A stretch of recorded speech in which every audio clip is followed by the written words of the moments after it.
Students, can you all hear me? Can you hear me?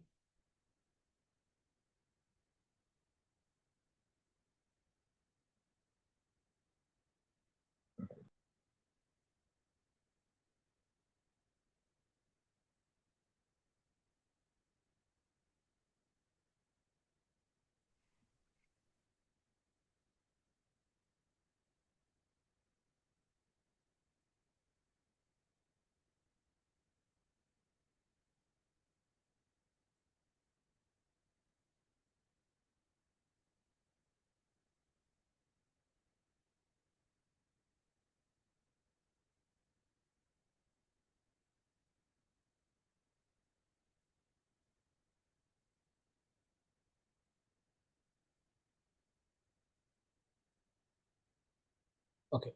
So good evening for all of you. Good evening. Students, today we are going to start paper book number 7, model paper number 1. Okay. So today only I printed the tutorial object. Okay. That means I put the tutorials today for the printouts to take printouts. So Monday I will be posting all the tutorials. So therefore, before the next class, definitely you will have the paper book with you along with the answer book. Okay, answer and review book. Right. So let's start from the model paper 1 MCQ. So did you try? First of all, tell me. Raise your hand. Who tried the last essay question in the paper book number 6? Raise your hand.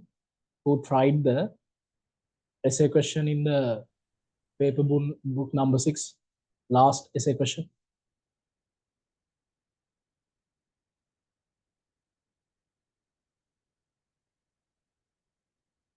So what about the others? Why others you didn't try the question? Do you have any doubts there?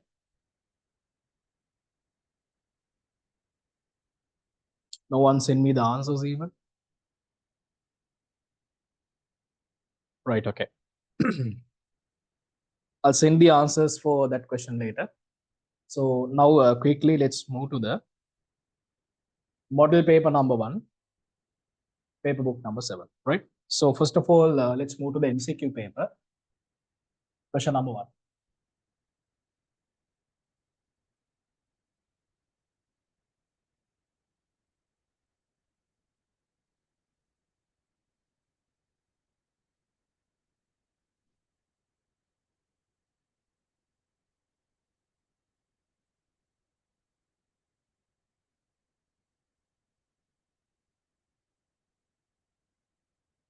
Consider the following discoveries regarding the atomic structure. First statement is charge of electron using oil drop test, and the radioactive substances release 3 types of radiations. Right. Students, tell me who found the charge of electron. Right. So in the first unit we learned that who found charge of an electron. Charge of an electron found by Robert Millikan. So we know the scientist Robert Millikan. So he conducted oil drop experiment. Using the oil drop experiment, he found the charge of an electron. So what is the charge of an electron? 1.602 10 to the power minus 19 coulomb. Right. Second statement. Radioactive substances release 3 types of radiations: alpha, beta, gamma radiations. Right. That means radioactivity. So radioactivity found by, who is the scientist? Yes, Rutherford. Ernest Rutherford. So this is actually simple theories from the unit number 1. So Robert Millikan and Ernest Rutherford. Question number 1 is. So raise your hand who got the correct answer for the first question. Let's move to the second one. The number of electrons in the copper atom, atomic number is 29, with the quantum number L equals 0 and Ml equal plus 1 R, right? So they are asking separately how many electrons involved in these quantum numbers. right? So the first one they have given is L equals 0, and the next one is ML is equal to plus 1, right? So can you remember we learned 4 types of quantum numbers, right? There are 4 types of quantum numbers: N, L, ML, MS. Principal quantum number, azimuthal law angular momentum quantum number, magnetic quantum number, and spin quantum number. Okay. So principal quantum number is representing the principal energy level. Azimuthal law angular momentum quantum number is representing the sub energy level. So we can have the values like n equal 1, 2, 3 for the energy levels. And for the L, we can have L equal 0, L equal 1, L equal 2, likewise. L equal 0 means we know that is S sub energy level. L equal 1 means P sub energy level. L equal 2 means D sub energy level. So this is the angular momentum for azimuthal quantum number. And students, this is magnetic quantum number. Magnetic quantum number is representing what is the exact orbital in that particular sub energy level. So we can assign the values for the orbitals like 0 here, -1, 0, +1, -2, -1, 0, +1, +2, likewise. We have magnetic quantum numbers. For the spin quantum numbers, we have values like plus or minus half. If we consider plus half is clockwise, then the other one is considered as minus half is the counterclockwise, right? So spin quantum number is discussing or representing the rotation of electron inside an orbit. So that is what known as spin quantum number, right? So now L equals 0. Students, L equals 0 means S sub energy level.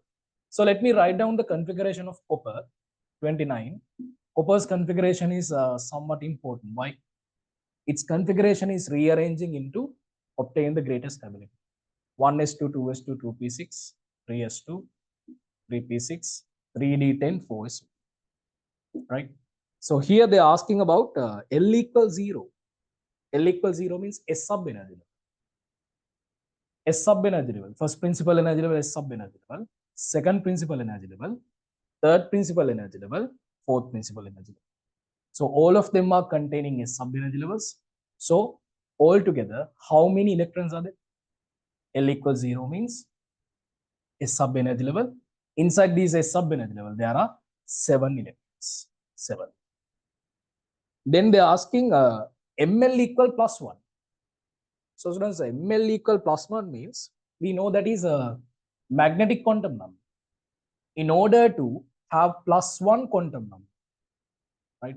ML equal plus 1, at least there should be P sub energy level. That means you can ignore the first principal energy level.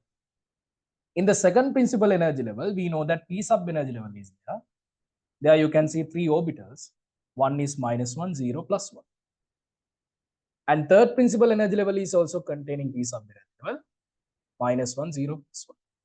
Not only P sub energy level, but also in the third principal energy level, you can observe 5 d orbitals. So therefore, -2, -1, 0, +1, +2. So now you can see the places where you can see +1, 1, 2, 3, 4, 5, 6. So now tell me, how many electrons are there? How many electrons are there satisfying ML equal +1? 6. So therefore, 7 and 6 are the answers. So question number 2, answer is 4. So that quantum number question is a very good question. So it's not kind of a typical easy question. Somewhat you have to take time and think and go for the answers, right? Second one, answer is fourth one. So raise your hand who got the answer for the second one as fourth. Raise your hand who got the answer for the second one as fourth. Good. Right.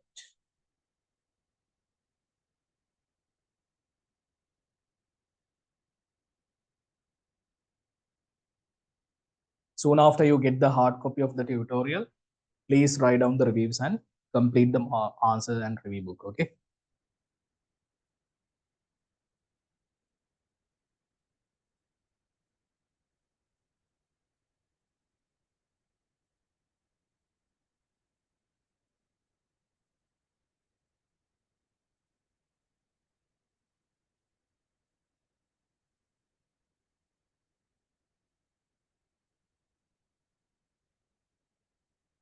quickly complete this.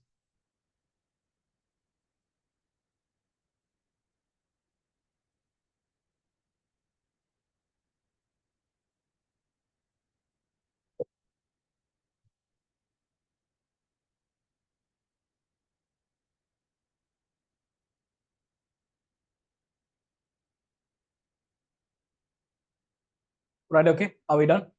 Shall we move to the third one?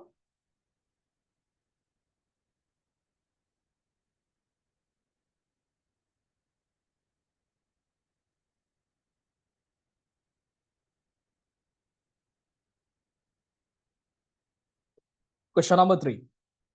Capital A is an element that belongs to the third period of the periodic table. Third period of the periodic table. It reacts with chlorine, forming a square pyramidal covalent molecule. Capital A belongs to the group number 13, 14, 15, 16, 17. Right. So this is also very good logical question.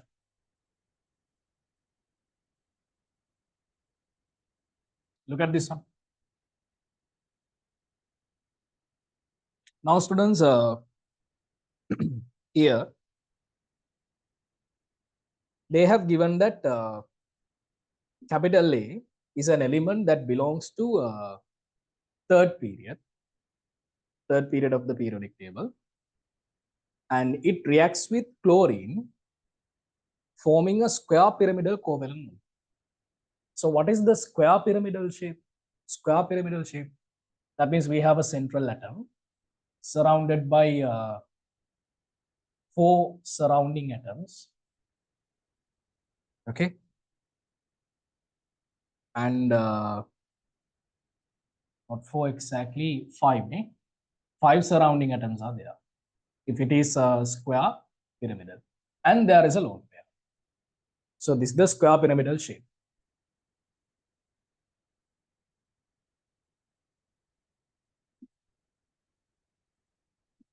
In this way, right? So they have given that capital A is an element that belongs to the third period of the periodic table. Third period of the periodic table. It reacts with chlorine, forming a square pyramidal covalent molecule. Capital A belongs to the group number. So this is capital A. Okay. This is capital A. So then what is this? Capital A belongs to group number. What do you think? It reacts with chlorine, forming a square pyramidal covalent molecule.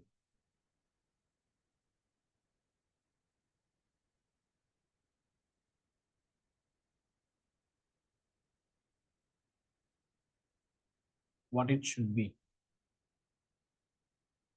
What is your answer?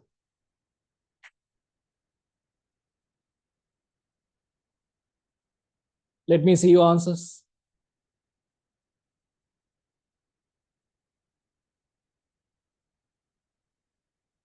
Okay, Hasina, Ahmad.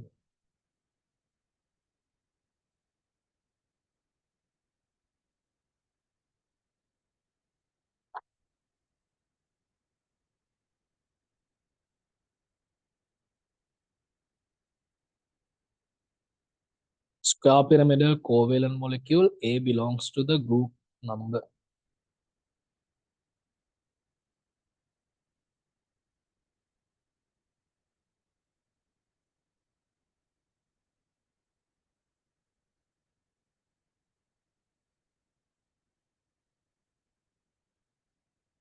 A reacts with chlorine to form.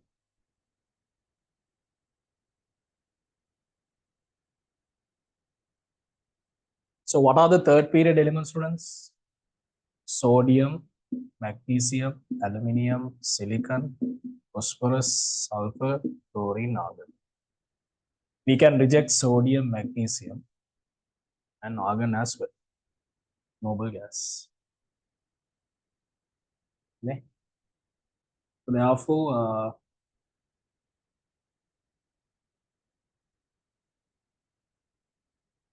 third period of the periodic table, it reacts with chlorine.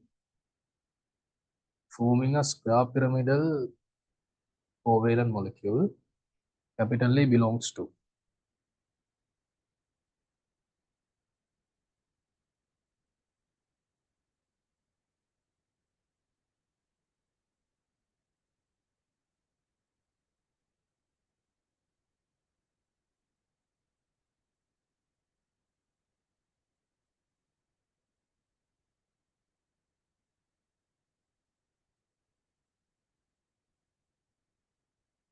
Students, when you count the valence shell electrons, you can see that 1, 2, 3, 4, 5, 6, 7.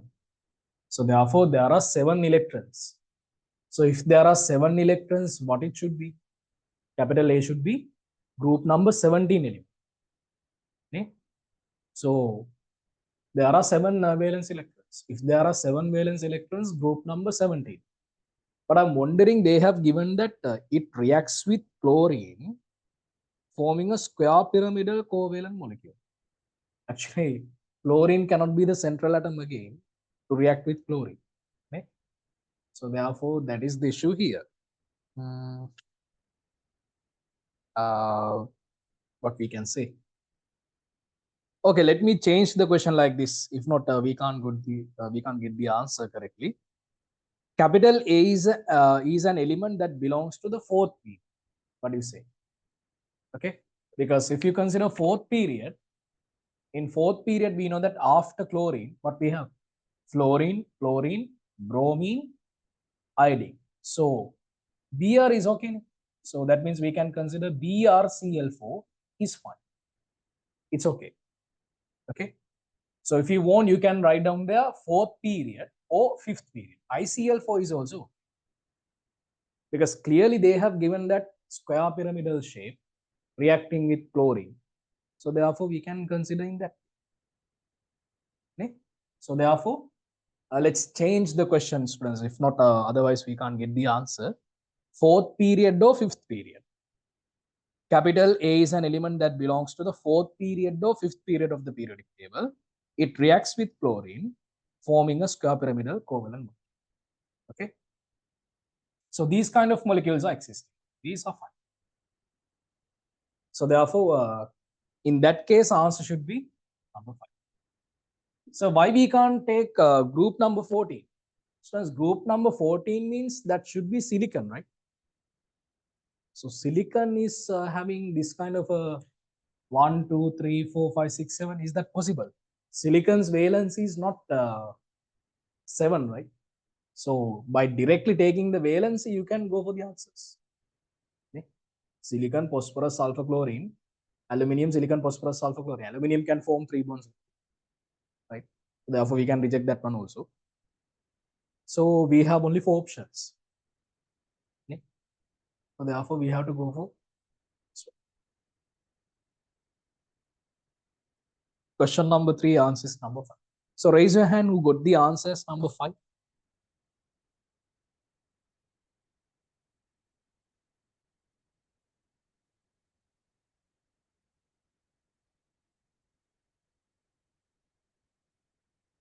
Okay, good.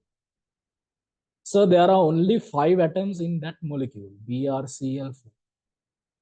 But in square planar, this one should be BrCl5, ICl5. Sorry.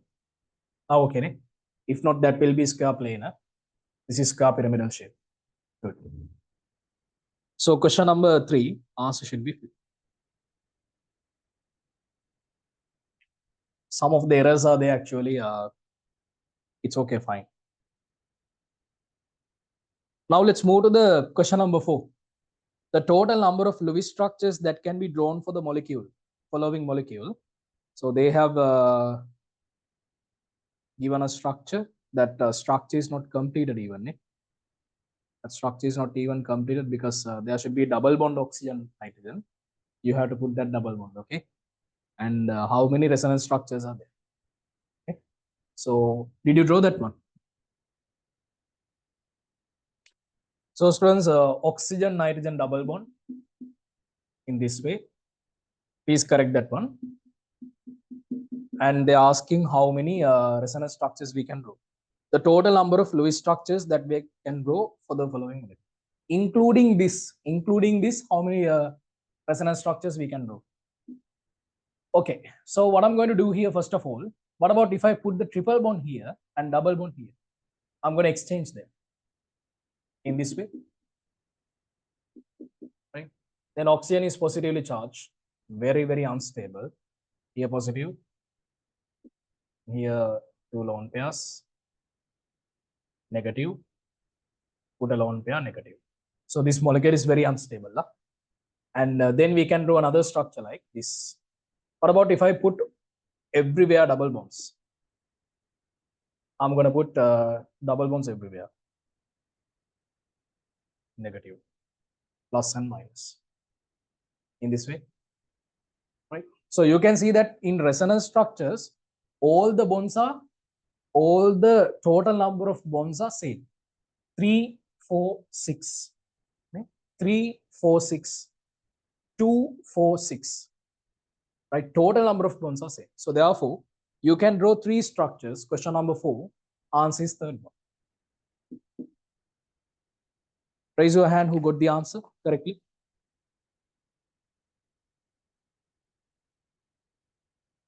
Good. That's easy, yeah? Okay, here comes the next one. So first organic question that we are going to discuss in our paper class. This is the first organic chemistry question. In this MCQ paper, I think there are 3 questions are there, 3 MCQ questions are there from organic chemistry, and 1 structured essay question is also there. Okay.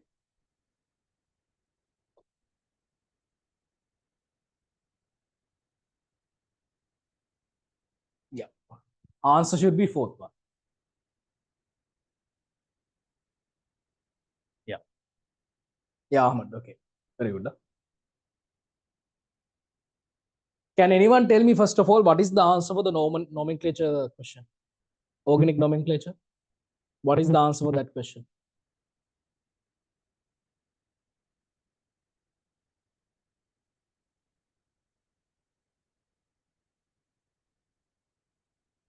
There can be only one answer, right? Ahmed, check it again. Kavisha, correct. Asma, yeah, that's also correct.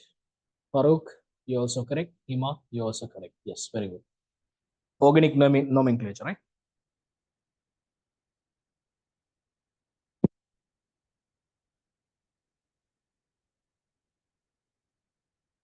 Right. Now, students, look at this one. So the molecule that they have given, Br, CH2, CH, double bond CH, COH, and C double bond OH. They have given COH, that means C double bond OH. Students, this molecule, right? Someone can say this is alkyl halide because of the bromine. Someone can say this is alkene because of the double bond, alcohol because of the OH group, and carboxylic acid because of C double bond OH group. So according to the priority order, so yeah, what is the compound type? Carboxylic acid. Remember, students, you have to identify this molecule as a carboxylic acid. So therefore, first of all, when we are naming an organic molecule, we have to choose the parent carbon chain. So when we are choosing the parent carbon chain, we have to choose this. Right? This is the parent carbon chain. We have to start from first carbon here because we have to give the priority for the functional group. We have to give the minimum possible number for the functional group. 1, 2, 3, 4, 5. So these are becoming substituents. Br and OH, they are becoming substituents. Okay. So we have 2 substituents. One is bromo and the other one is hydroxy.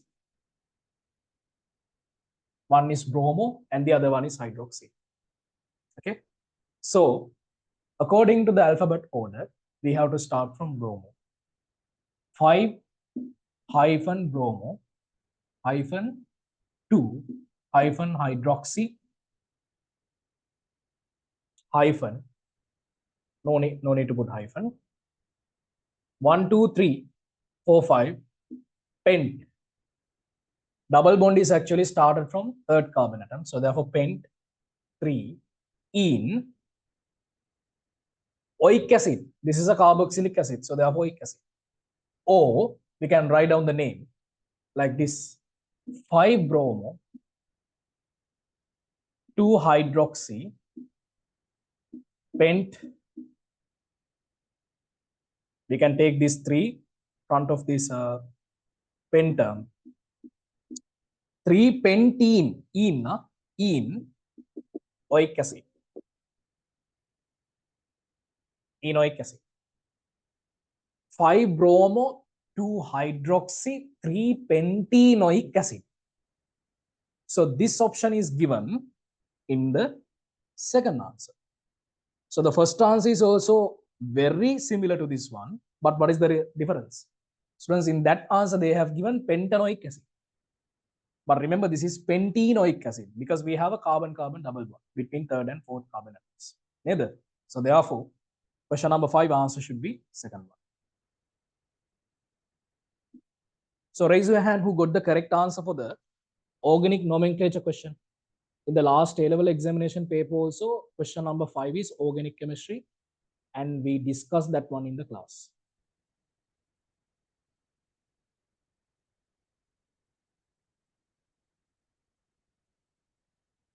Okay, good.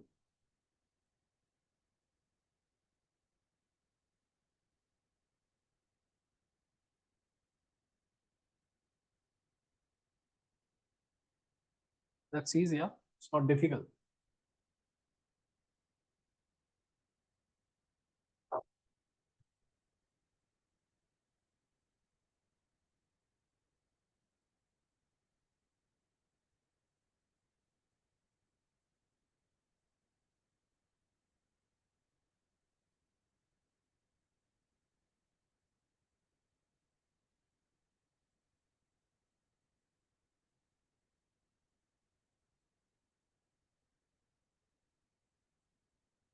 Question number 5 answers second one.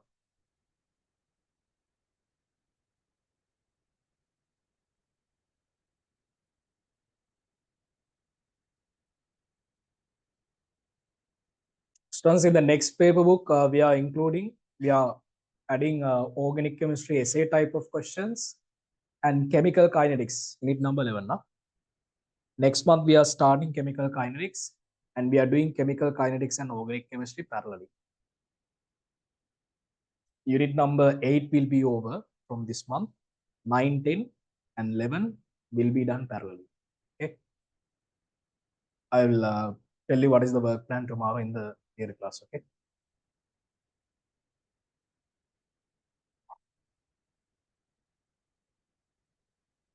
ඒ විදිහට ගියොත් තමයි අපේට we can finish the syllabus very smoothly without having any rush. Okay. Because we have to keep some gaps between the exam and the syllabus covering time. In the middle of that one, we have to do full papers. Okay.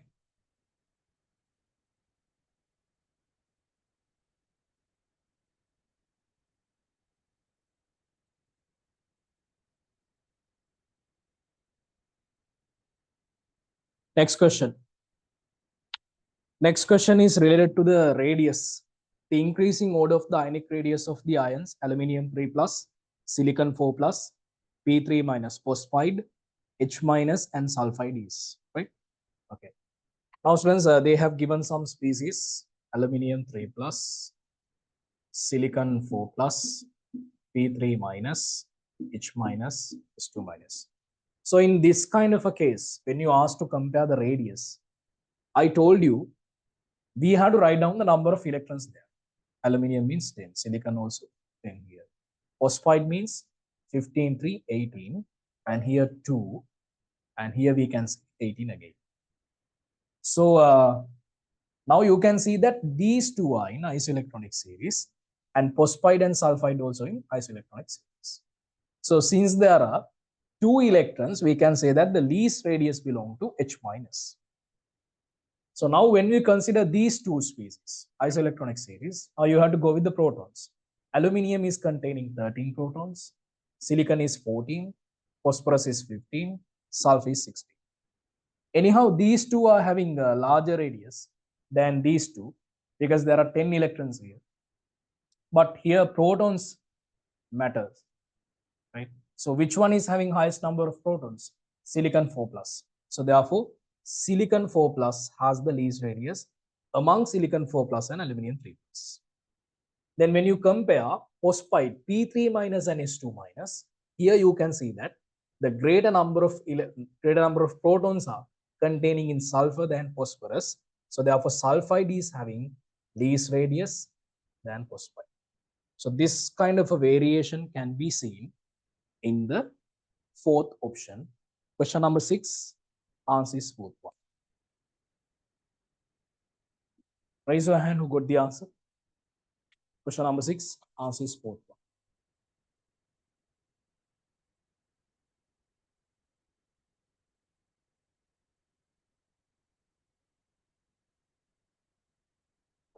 So these questions are not difficult. Huh? These questions are very easy. Number 6 is like this.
Right, okay.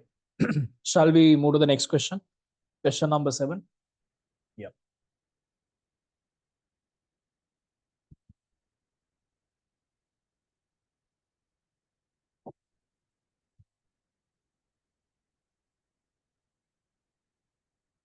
Question number 7. A rigid closed container at temperature T1 and pressure P1 has N1 amount of moles of ideal gas. When an additional amount of gas was added to the container, the new total number of moles was N2. When the temperature increased up to T2, the new pressure of the container would be, right? Students, we have a closed rigid container, which means the volume is constant. Both the volumes are same, right? This is also V and this is also V. So here they have added N1 number of moles. So pressure is P1 and the temperature is T1. And they have added extra amount of moles. Then the number of moles are N2. Pressure is not known. That's what we have to find out, P2. The temperature changes into T2, right? But the volume is still same. So let me apply PV equivalent R for this case.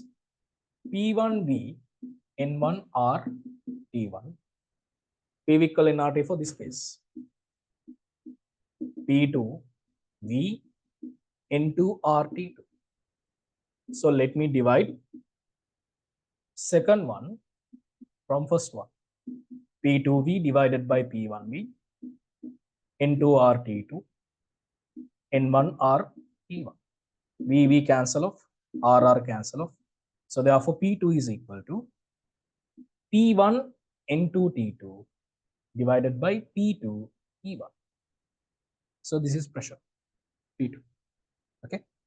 So this option, this answer is given in the, sorry, this one should be N1 T1. Second one, question number 7, answer is second. Question number 7, answer is second. That's very easy, huh? Ideal gas law.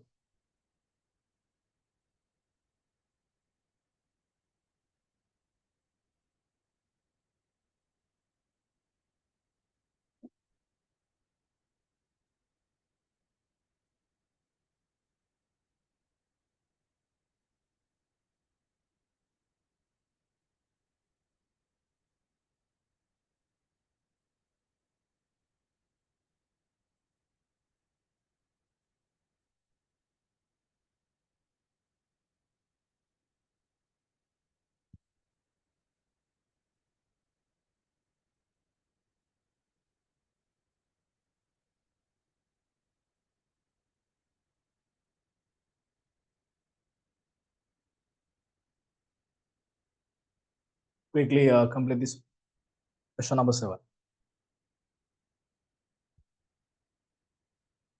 Done. Eh? Question number 8. Students, have you seen this question before? Question number 8. Can anyone tell me, sir, I have seen this question before? Where?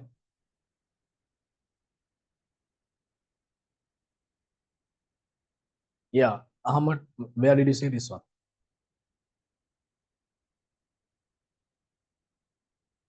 Huh? Past papers? So this is actually past exam question. Yes. This is one of the past exam questions. Okay. Related to the redox. Let's see. The number of moles of potassium permanganate required to completely react with 1 mole of ferrous nitrate in acidic medium is. I can't exactly remember the year, maybe 2020 or 2021, right? I can't exactly remember the year. You can check with your past paper book which year this question is given. Right. So in acidic medium, potassium permanganate, MnO4 minus, is reacting with ferrous nitrate. So the most interesting thing here is ferrous nitrate, FeNO2 twice. Both the cation and anion are oxidizing. Cation Fe2 plus is oxidizing into Fe3 plus ferric. Anion NO2 minus is oxidizing into NO3 minus. And definite byproduct is water. Remember, they have given a statement like this. They have given that neglect the decrease of N2 NO2 minus due to acidic conditions. The reason that they have given this statement is nitrite. Can you remember? I told you, there are 5 anions producing gases in the presence of diluted acid. So this is acidic condition. So under that acidic condition, sulfite SO32 minus, thiosulfate S2O32 minus, nitrite NO2 minus, and carbonate CO32 minus. These 5 anions are producing gases in the presence of diluted acid. That means these anions are going to convert into gases. So therefore, we have to assume that this NO2 minus is not converting into NO2 gas in the presence of H plus. That's why they have given this kind of a statement in that question. Try to understand. Okay. Now do the balancing part. Very easy. Here you can see that oxidation state of iron is +2. Oxidation state of iron here, it is +3. So +2 to +3, you can see that 1. But remember one more thing. Wait, we have to consider nitrogen is also there. Nitrogen also oxidizing. There are 2 nitrogen atoms. Let me put here 2. Oxidation states of 2 nitrogen atoms will be +6. Oxidation states of 2 nitrogen atoms will be +10. Now then you can see that the total increment is +8 to +13. That means 5 electrons. 5 electrons. Permanganate. Here we can see that +7. Right? Permanganate is going to convert into Mn2 plus. And definite byproduct is water. Manganese oxidation number is +2. So +7 to +2. Decrement also 5. Increment also 5. Decrement also 5. Then students, we don't have to multiply anything here. You can put the coefficients like this: 1, 1, 1. Here we have already 2, 1 here. If we want to balance the reaction, right? So no need to balance the reaction to go for the answers, but let's see how we can balance this one. So you can see that the overall charge in the right hand side is +3, -2, +2. So therefore overall charge is +3. So therefore we can put here 4H pluses. Then how many hydrogens are there? 4. Let me put here 2. Then you can see that the reaction is balanced. So how many oxygen atoms are there? 4, 4, 8 oxygen atoms are there. Here 6 + 2 oxygen atoms are there. So the reaction is balanced. So what is the reaction stoichiometry between permanganate and ferrous nitrate? 1:1. Right? They're asking here the number of moles of potassium permanganate required to completely react with 1 mole of ferrous nitrate. In order to react with 1 mole of ferrous nitrate, we just need only 1 mole of potassium permanganate. So therefore, answer is 1.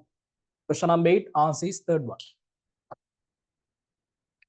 Question number 8, answer is third one. If you have done enough past papers, you can remember this question.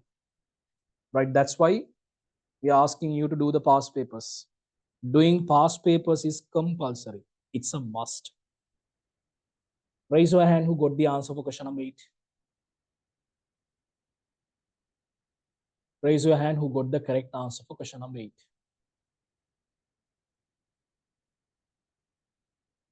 Okay.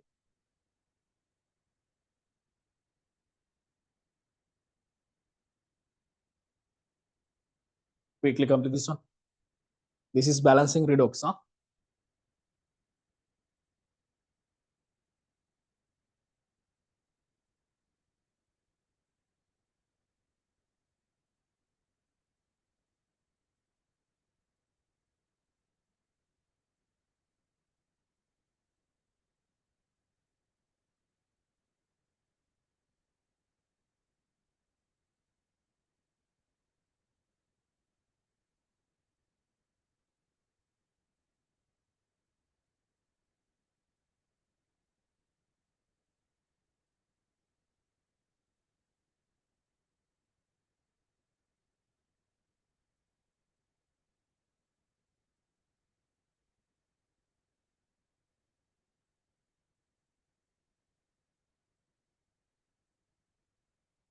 Right, okay. So tell me what is the answer for question number 9, students? Those who got the answer for question number 9, what is the answer?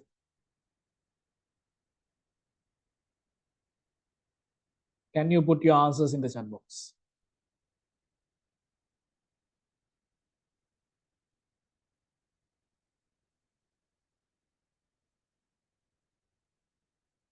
No one?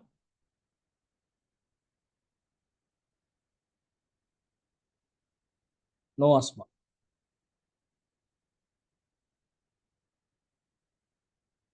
It's not the correct one. That's very easy, ne?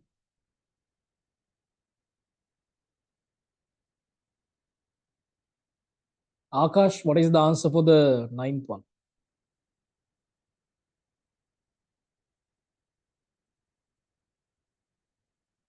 Opeshani, what is the answer for the 9th one?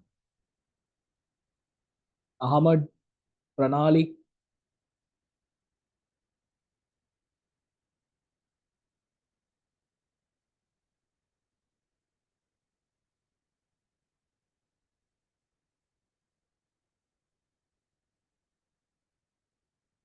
Akash, you're almost in the correct answer. Only decimals are. I got confused with mole fraction usage. Ahmad, are you very easy? So since they have given the mole fraction, you have to convert that one into mass fraction. Yes, Asma, that is the answer. Yes. Now you are correct. Yeah, that is the answer.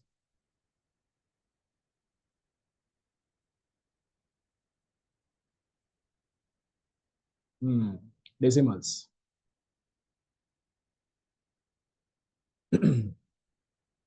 Yesterday, 26 batch student is saying that uh, doing decimal calculations are nightmare for him.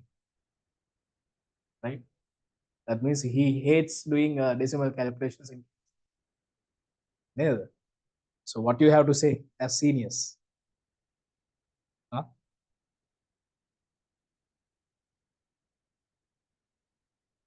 Brother, we are doing calculations daily, right?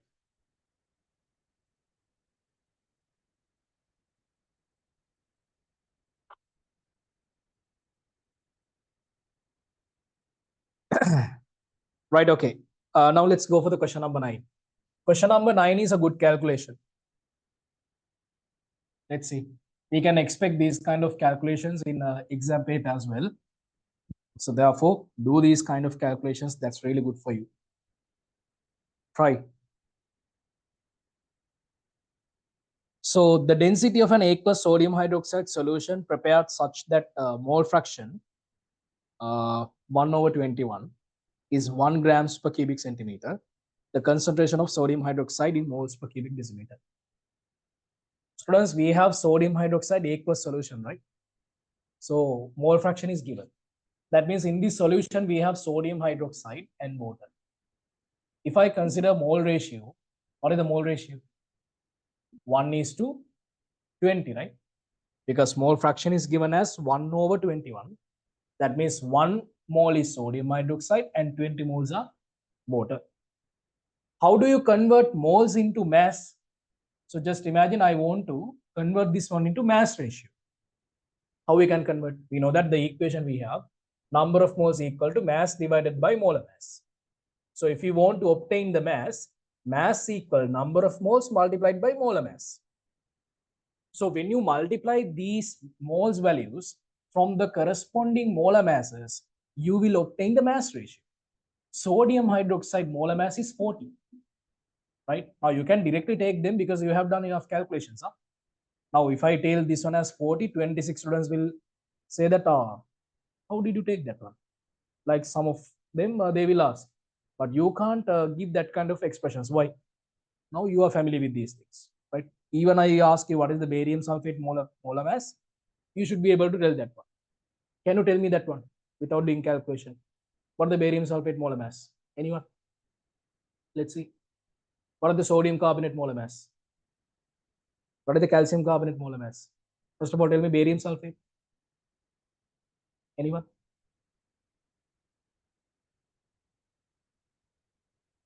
So you have 8 months for the examination. Understood? මාසටයි තියෙන්නේ.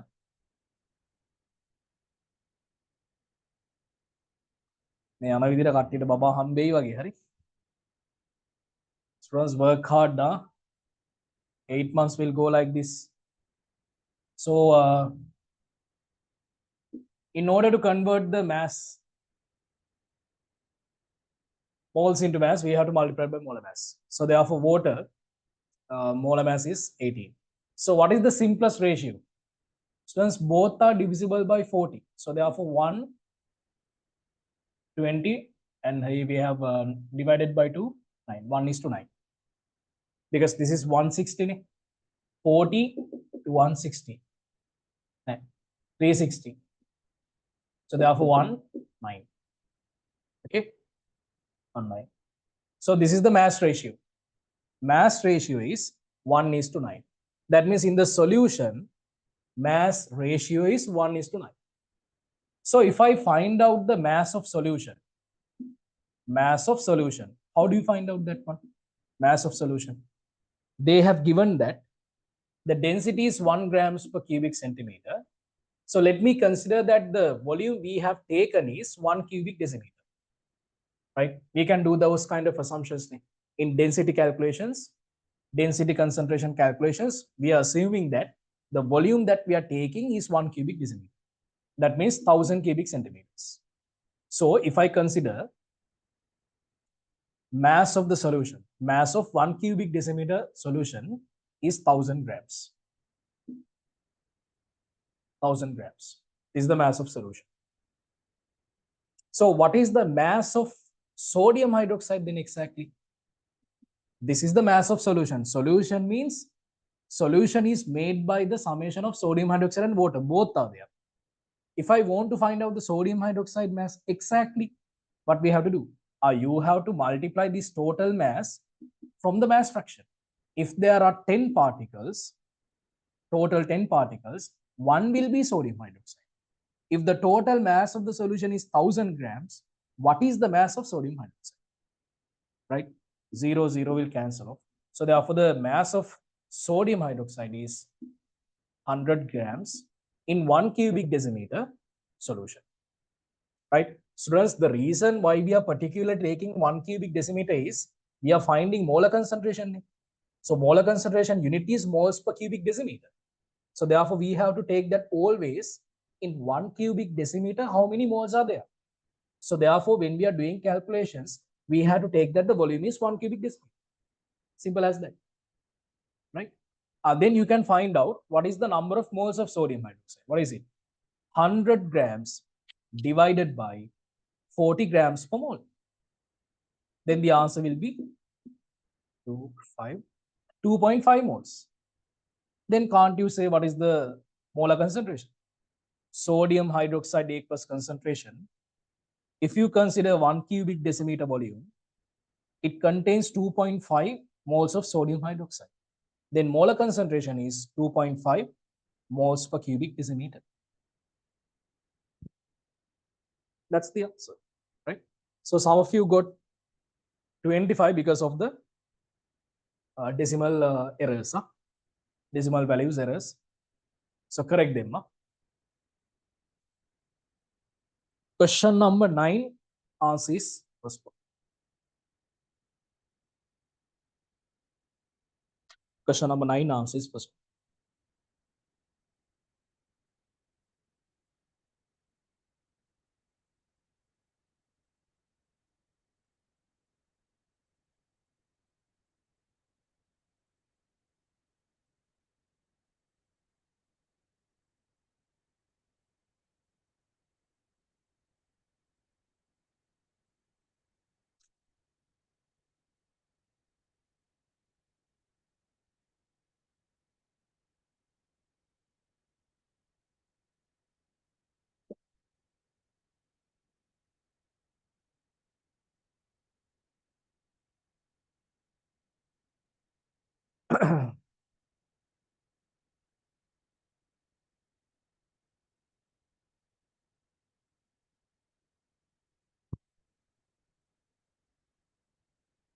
Quickly complete the question number 9.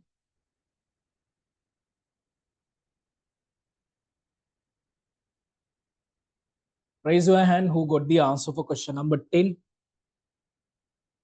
and put your answers in the chat box for the question number 10. What is that percentage value of carbon 511 isotope? Relative abundance values. We learn those things in unit number 1. Relative abundance.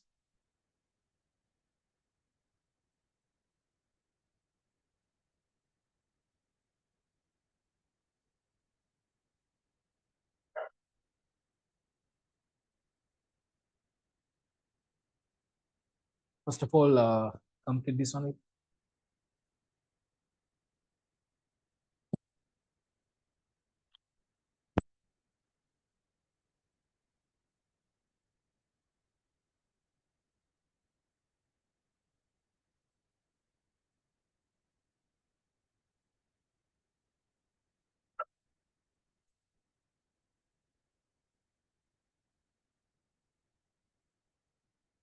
Yes, Pranali, you are correct. Very good. Your answer is correct.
Right, okay. Let's move to the question number 10.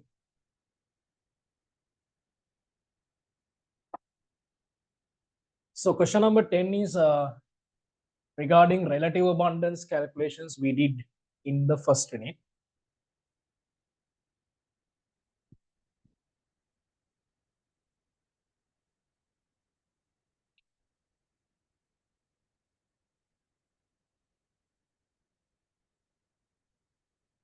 So here they have given the two isotopes of boron atom,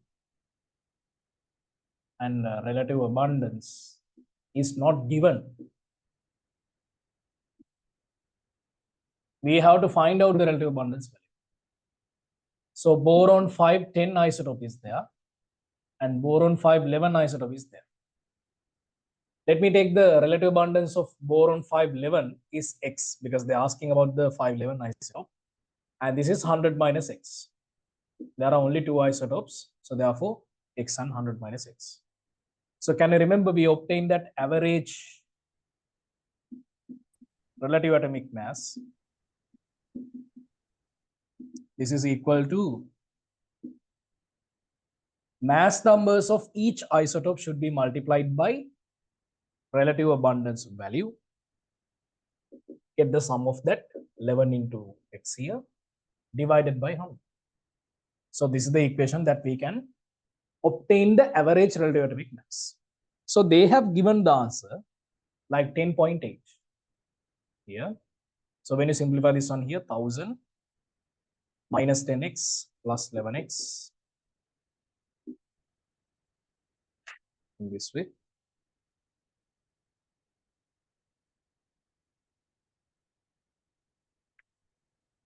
So then we have 1080. 1000 minus 10x plus 11x is x. So therefore our answer is x equal 80. So therefore relative abundance of boron 511 isotope is 80%. So this answer is given in the fourth one. Question number 10, answer is number 4. So these are the first 10 questions in the first model paper. Okay. So I have increased another 10 questions in this paper book. There are 40 MCQs. Okay. So this is the first 10 MCQ questions. Okay. So anyone here got out of 10 out of 10 for these 10 questions?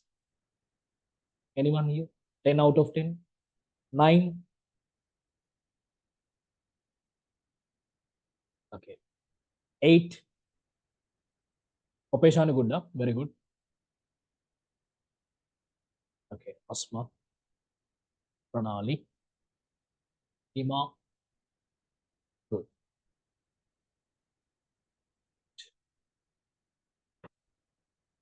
So raise your hand who understood the discussion of first 10 MCQs. Do you have any doubts there?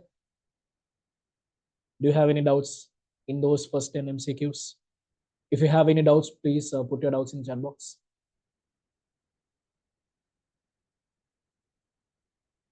Okay, all clear. So quickly complete this one. We have to go for the 11th one. Question number 11. Quickly.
Shall we move to the 11th one?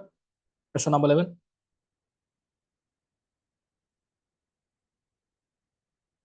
Yeah.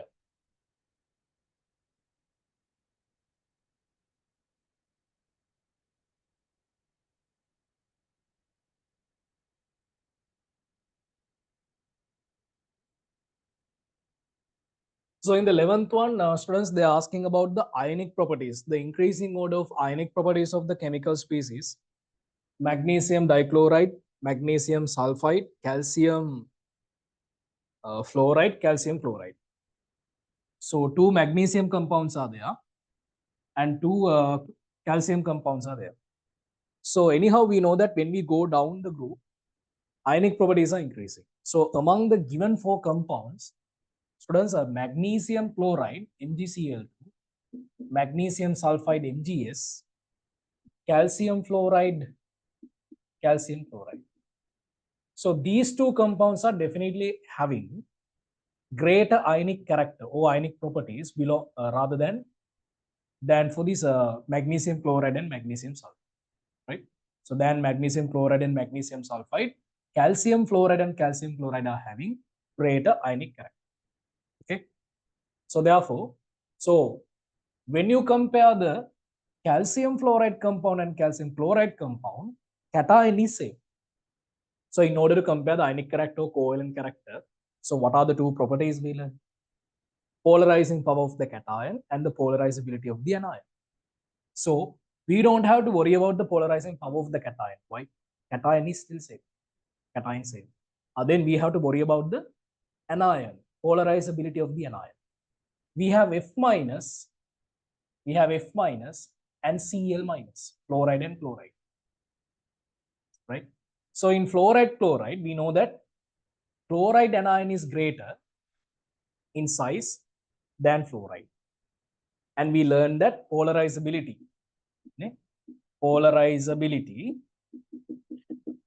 is depending on the radius and the charge.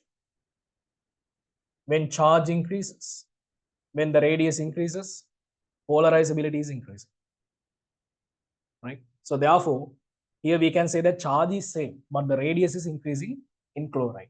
So the highest polarizability belongs to fluoride than fluoride. Then when the polarizability increases, I told you that covalent nature or the covalent character is increasing. So the greatest covalent character belongs to calcium chloride than calcium fluoride. Then students, we have to arrange everything in the increasing order of ionic character. So therefore, among calcium fluoride and calcium chloride, which one is more ionic? Ionic one is calcium fluoride, right? Then we have to write down calcium chloride. Now you can compare magnesium chloride and magnesium sulfide compound, right? So same thing, polarizing power is same. Why? Both the cations are same, magnesium 2 plus. So the only different factor is anion. Anion, polarizability. In the case of anion, here we can see that charge, what about the charge? Charge is different. Radius also different because here we can see the anion is chloride, Cl minus. Here anion is sulfide. Then tell me students, which one has the greatest charge? We can say that the charge is greater in sulfide than in chloride. What about the radius? Which one has the greatest radius? Radius also greater in sulfide than chloride, because we know that number of electrons are same and 18 here, number of protons 16 17. When the proton count is increasing, what we can say, the radius is decreasing. So therefore sulfide has the greatest radius, sulfide has the greatest charge, sulfide has the greater radius. So therefore the polarizability of sulfide is increasing. When the polarizability increases, what we can say, we can say that covalent character or covalent nature is increasing, and then ionic character is reducing. So the least ionic character belongs to magnesium sulfide. Then magnesium chloride has great ionic character than magnesium sulfide. So this is the correct variation for the given four compounds, right? So ionic properties should increase for this direction, in this way. Question number 11.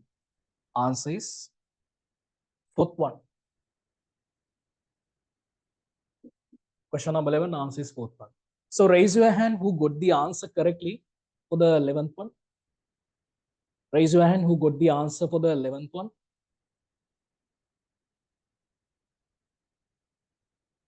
Okay, good. There are many. Very good. Huh?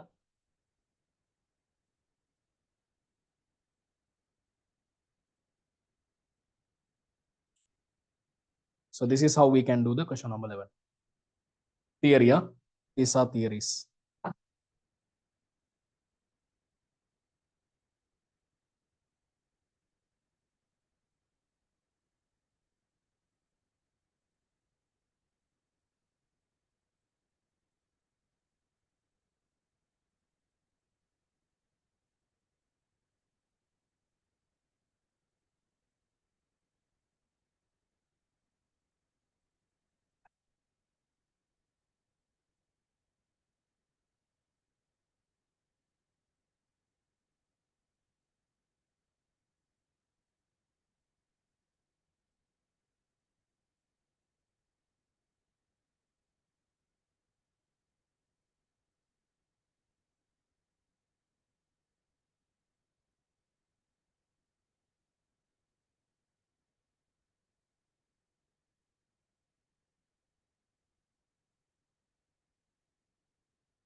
Let's move to the question number 12.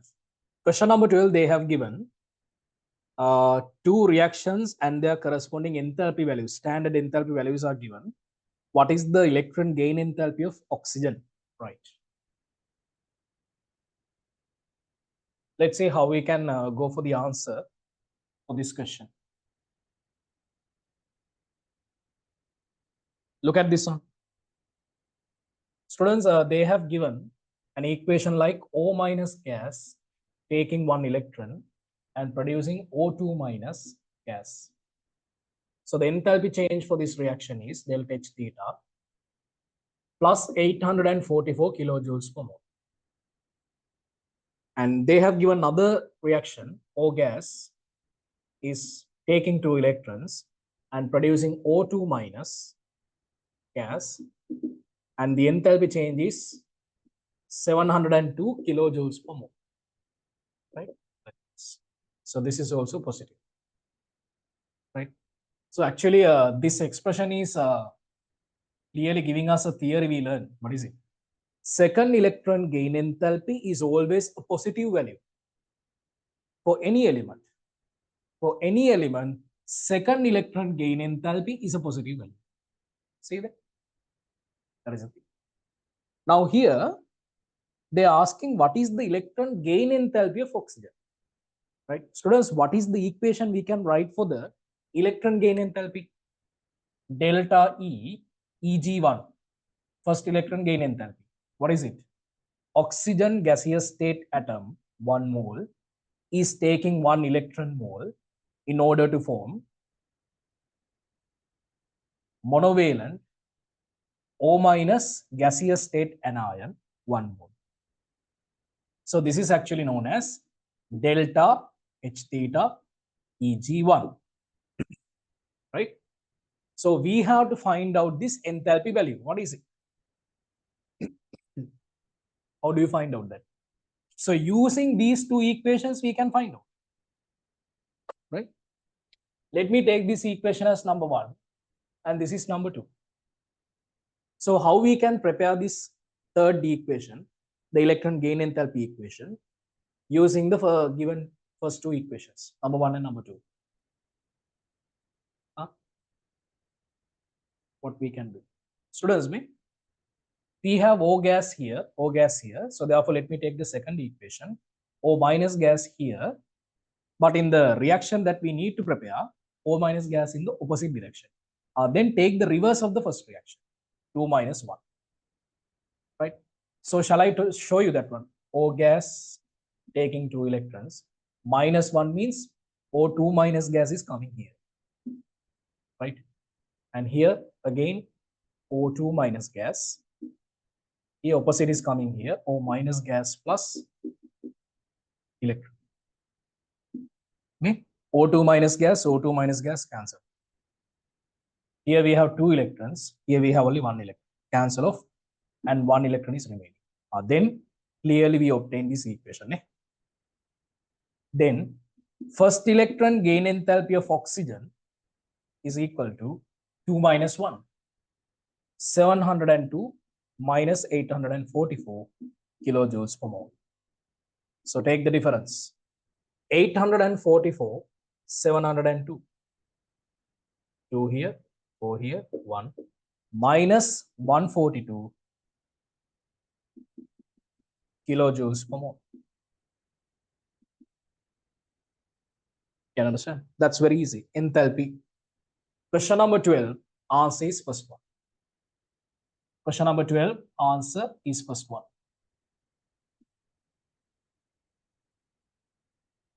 Raise your hand who got the answer for the question number 12 quickly.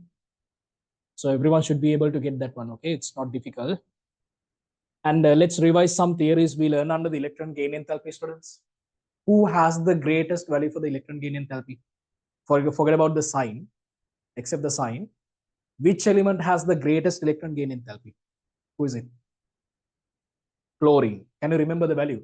In the resource book, they have given minus 349, something like that.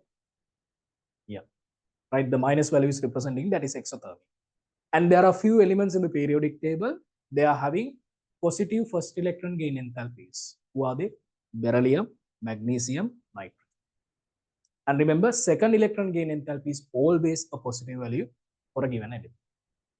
Okay, keep that in your mind.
Students, what is the answer for the 13th one?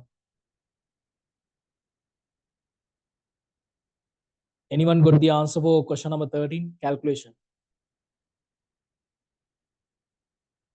Ahmad, check the answer again. Check the answer again. Good try. So that is also a very good calculation. Asma, check the answer again. Check it again. Farooq, check the answer again. Check it again.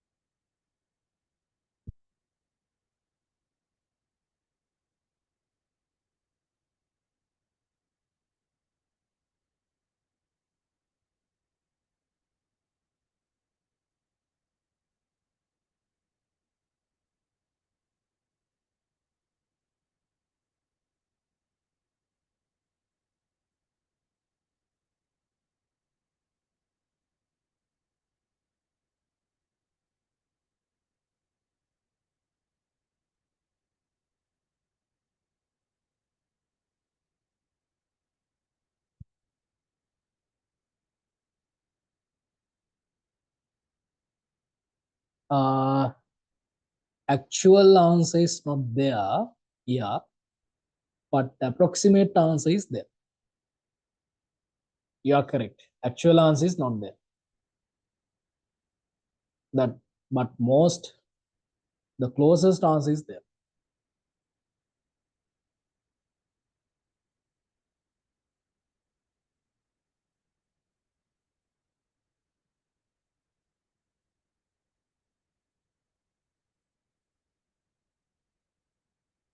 Actually, they could have given this question without taking the mass percentage using percentage, ppm or something.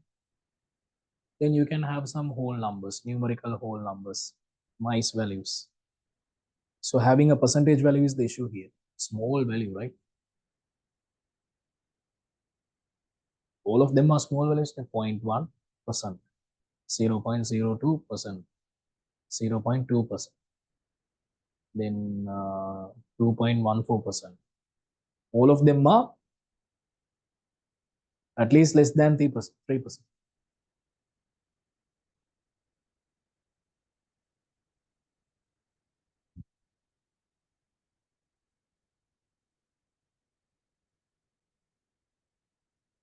Right, okay. Now I'm going to discuss question number 13. Iodized salt is produced by adding potassium iodate to salt.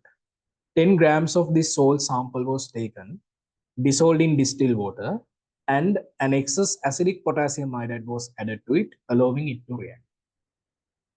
30 cubic centimeter of 0.02 moles per cubic decimeter sodium thiosulfate was required to react completely with the evolved iodine. What is the mass percentage of potassium iodate in the sample?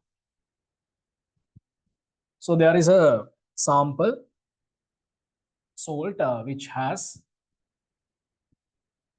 potassium iodate in it. So the total mass is 10 grams, and they're asking what is the mass percentage of potassium iodate. So first of all, they have added potassium iodide to this mixture by dissolving in water. And for that one, they have added sodium thiosulfate to react with iodine. What is the percentage of potassium? Right. So first of all, let's write down the redox reaction. Potassium iodate is reacting with potassium iodide in acidic medium to produce iodine. I2 here, NH2. And 2 here, minus 2 to 0. Increment is 2 electrons.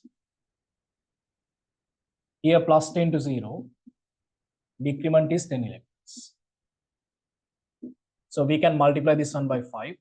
So 5 here, 10 I minus, 6 here, and 12 H pluses.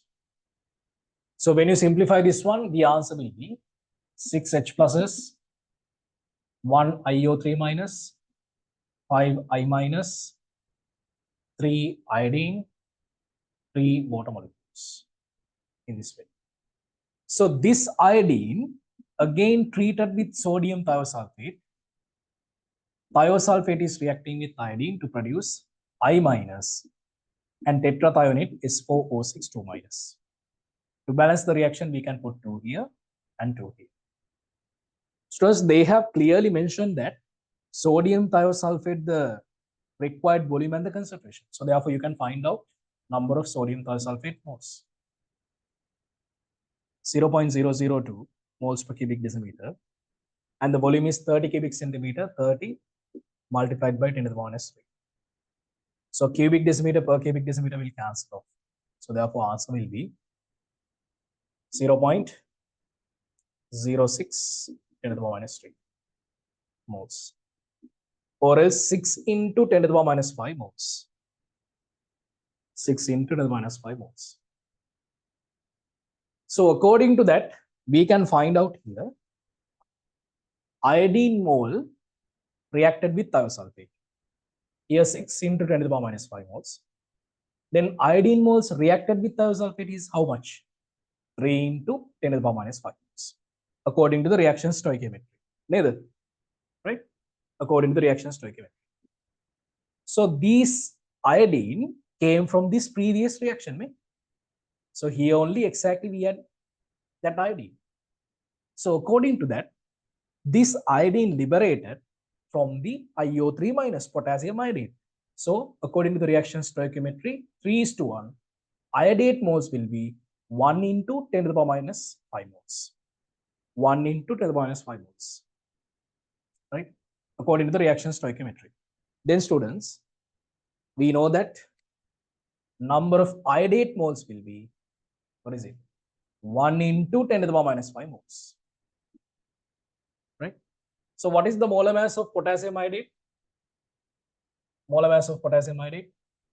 Potassium 39, iodine 1, iodine atomic mass is given 127. Is that correct? 127. Oxygen 16 into 3 grams per mole. So take the summation 39 plus 127 plus 48. Then 15, 24, 2, 5, 7, 214 grams per mole. Molar mass. Then, so when you multiply number of moles from molar mass, you will obtain the mass of potassium iodide, 214 grams per mole. Per moles will cancel off. So therefore, answer is 2.14 10 to the power minus 3 grams. That means milligrams. A small amount. It's very small. Mass is very small. Okay. Now, students, we have to take the percentage.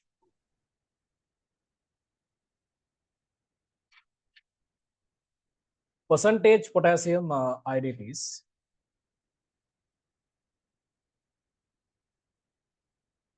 total mass is 10. 2.14 10 to the power minus 3 grams multiplied by 100%. Grams cancel off. Minus 2. 0.0214%. So approximately, can't we take this one as 0.02?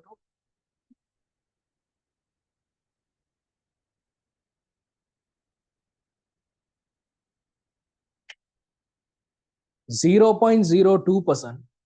Question number 13. Answer is second one. Students, that calculation is not difficult. It's very easy. We have done difficult calculations more than this actually. More difficult calculations than this we have done in this paper class. Right? So therefore, you can't say this is difficult. This is very simple, very typical chemical calculation question. Okay. Okay. Now raise your hand who got the answer as 0.02%. 0.02%. Okay. Opeshani, very good. Huh? Raise your hand who understood the calculation that we discussed now. Please raise your hand. Do you have any doubts there? මේ ගණන් හදන්න ඕන ඔයගොල්ලෝ හරිද? මේ ඔයගොල්ලෝ ගෙදරදී හදනවද? Are you repeating these calculations at home?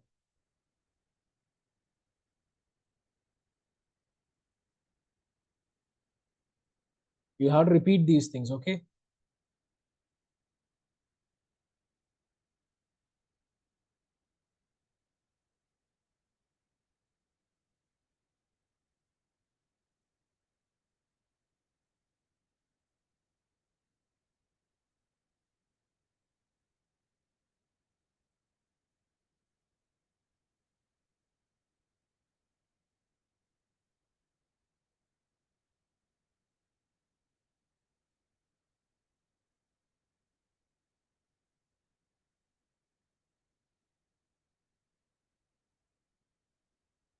Quickly complete this one.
Okay, done. Good.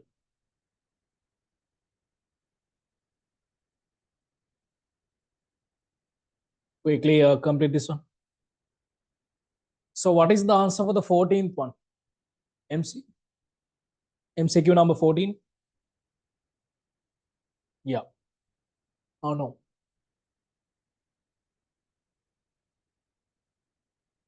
Asma, check the answer again.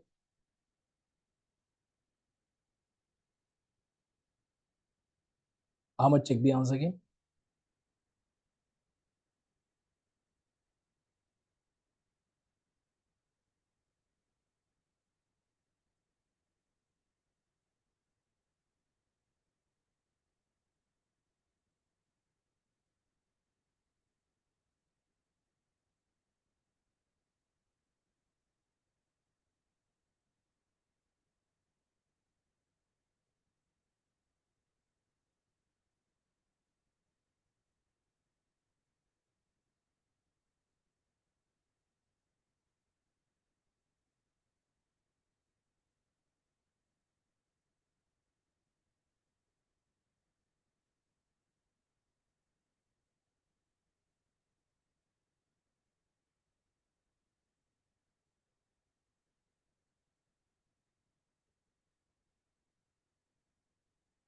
Asma, you can't choose both. Choose only one. Just one answer. Yes. That is the answer. Read the question carefully, huh? Read the question number 14 very carefully.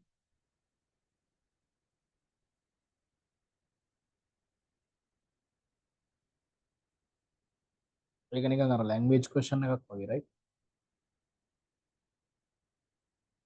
Upeshani, your answer is correct. Very good. Right. So let me discuss question number 14. So now you have to do these calculations quickly. Huh? Right. So question number 14. Students, look at this one. Question number 14. You have to read the question carefully. Yeah? First of all, you have to read it carefully. Assume that the following molecules are obtained by substituting fluorine atoms in the PF5 molecules by chlorine atoms. Actually, they have given PF5 molecule, right? So this is PF5 molecule in this way. So I'm not going to mention the lone pairs. So you know that this is the structure. Remember, this is the axial atoms, right? Just imagine this is completely in axis, axial atoms, phosphorus, and these two fluorine atoms. And these three fluorine atoms are in a perpendicular plane, off to this axis. Give me a minute.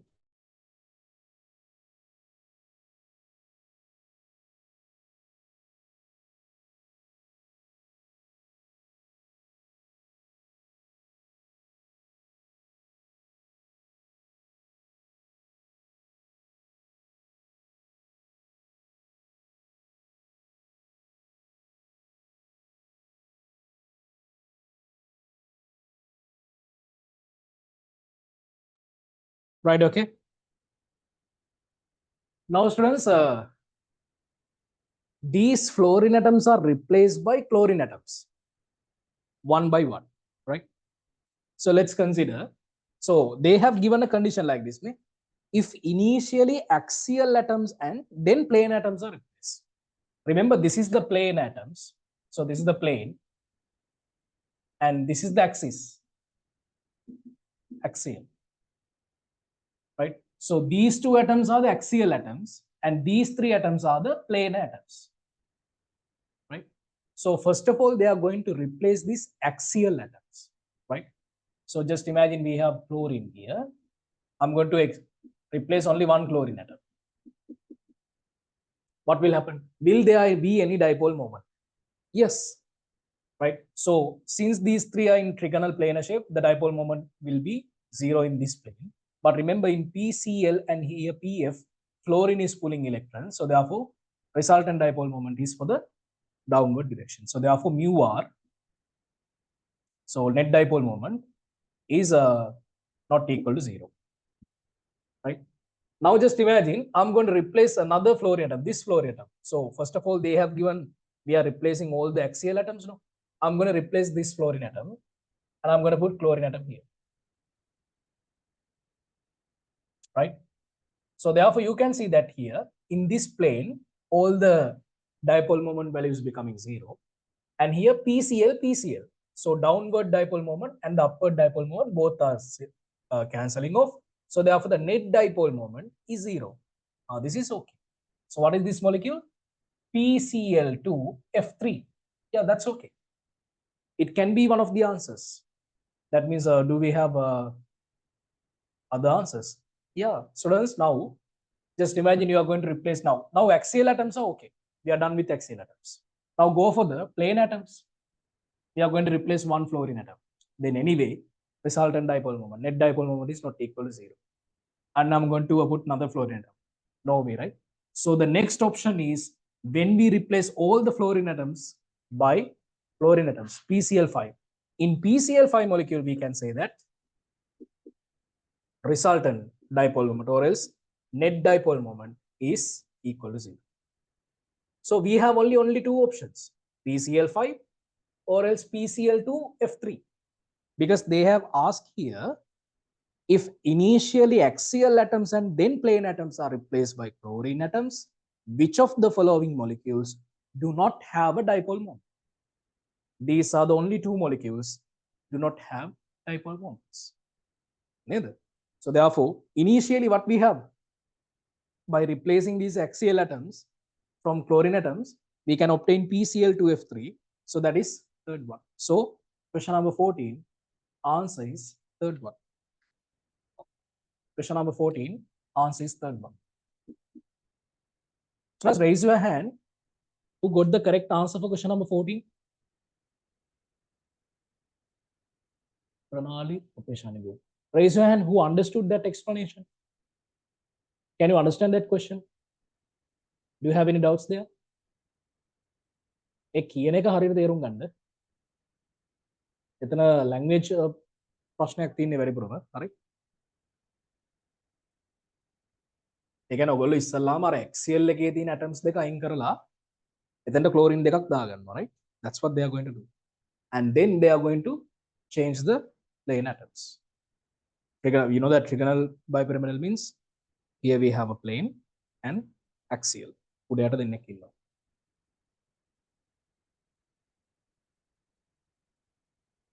I think probably you don't know the answer for the 15th one. We haven't discussed this one yet, right? So, one more thing. So tomorrow we are starting benzene. Benzene is actually a very important molecule. So paper class students also can join for tomorrow's class. I'm going to give you a free session for that one. If you want, you can join and learn about benzene. Okay, tomorrow. So tell me what is the answer for 15th one? Anyone?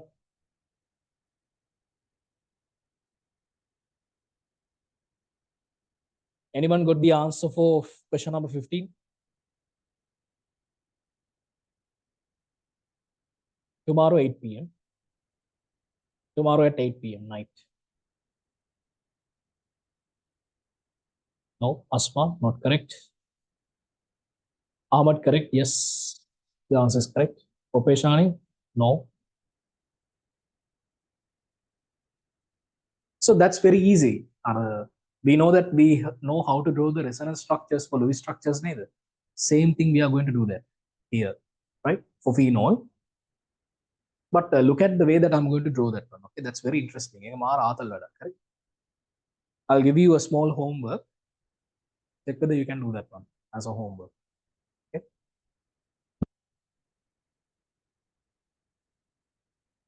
Actually, when I'm learning that one, the resonance structures of phenol, aniline-like compounds at the beginning. That means first try I didn't learn anything. So second try when I'm learning that one, because I got panic. That means what is this thing, right?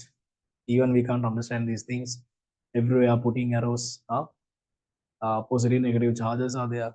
So likewise, but when we understand what exactly happened there, so we need some time for that, right?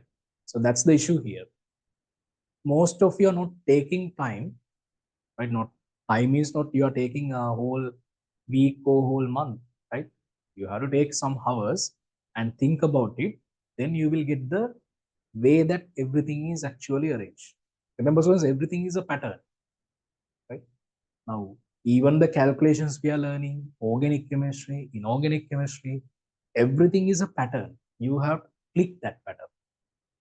Okay. Some of the students are getting that pattern earlier. Some of you are not getting the pattern before the examination. Some of you are what never get the pattern. Okay. So that's what happened here. Everything is a pattern.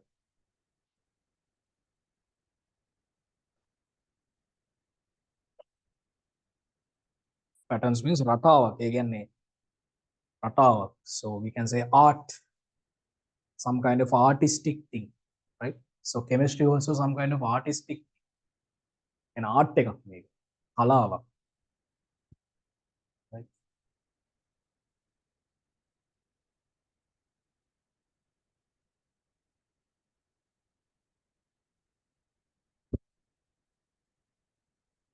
Right.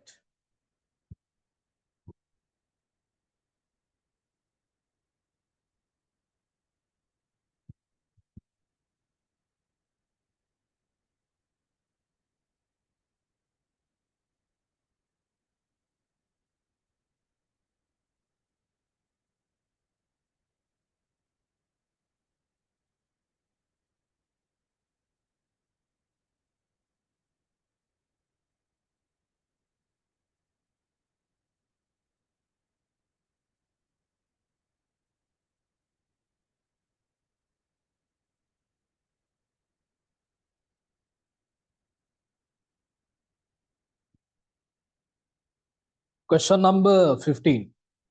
Which of the following is a not a resonance structure of phenol, right? Okay, students, first of all, stop your work, stop all of your work and listen to this one very carefully. Yeah? Resonance, resonance structures of phenol.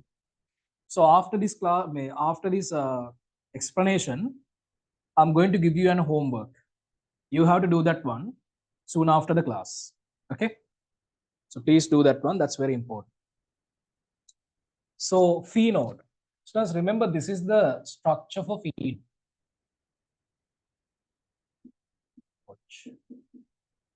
Right. So do I need to show the bonds? No need, right? Because you know that how the benzene ring is arranged in this way. If you want Lewis structures in the correct bond distribution, so this is phenol. Phenol, right? So what is this compound? This is phenol. Huh? We didn't learn this one in the theory class yet. Okay, don't worry. In upcoming weeks, tomorrow we are learning about benzene and benzene derivatives. So this is benzene. Remember, students, benzene has a special character that benzene can delocalize these electrons. What does it mean by delocalizing? Delocalizing what right? What means we can say that these double bonds are shifting everywhere possible. That means, can't I write down this compound like this? Now double bond is here. What about double bond here, here, and here? OH. So these two are resonance structures, right? Can you understand? These two are resonance structures. So what if I consider when you shift the double bond here again, you will obtain the same thing. So we can shift the double bond everywhere between the carbon-carbon bonds. So that double bond is going around everywhere inside the benzene ring. That process is known as delocalizing. Visthanagata venawa. Singular term is Visthanagata vena. Delocalizing pi electron cloud. Right? So that's why we write down the benzene ring in this way. Without writing these double bonds, we are writing this kind of a circle. Why? In order to show that delocalized pi electron cloud. That means you have to understand that all the pi electrons, all the electrons in these pi bonds or in the p orbitals, they are going around the benzene ring. All the electrons are making an electron cloud. So that is known as a delocalized pi electron cloud. That's why we mention the benzene ring in this way, because some of the students are asking that. So if the benzene ring is like this, why you are mentioning this kind of a circle inside the hexagon? Reason is these three pi bonds are together making a pi electron cloud. That pi electron cloud mentioned like this. Okay.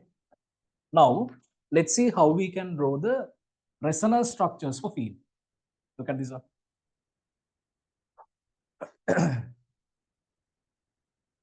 Right. Now students, we know that oxygen is containing two lone pairs, right? So what will happen is this lone pair is given to this carbon oxygen.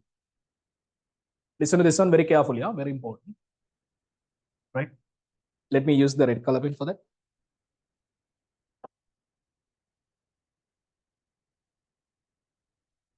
This lone pair is given to carbon oxygen bond.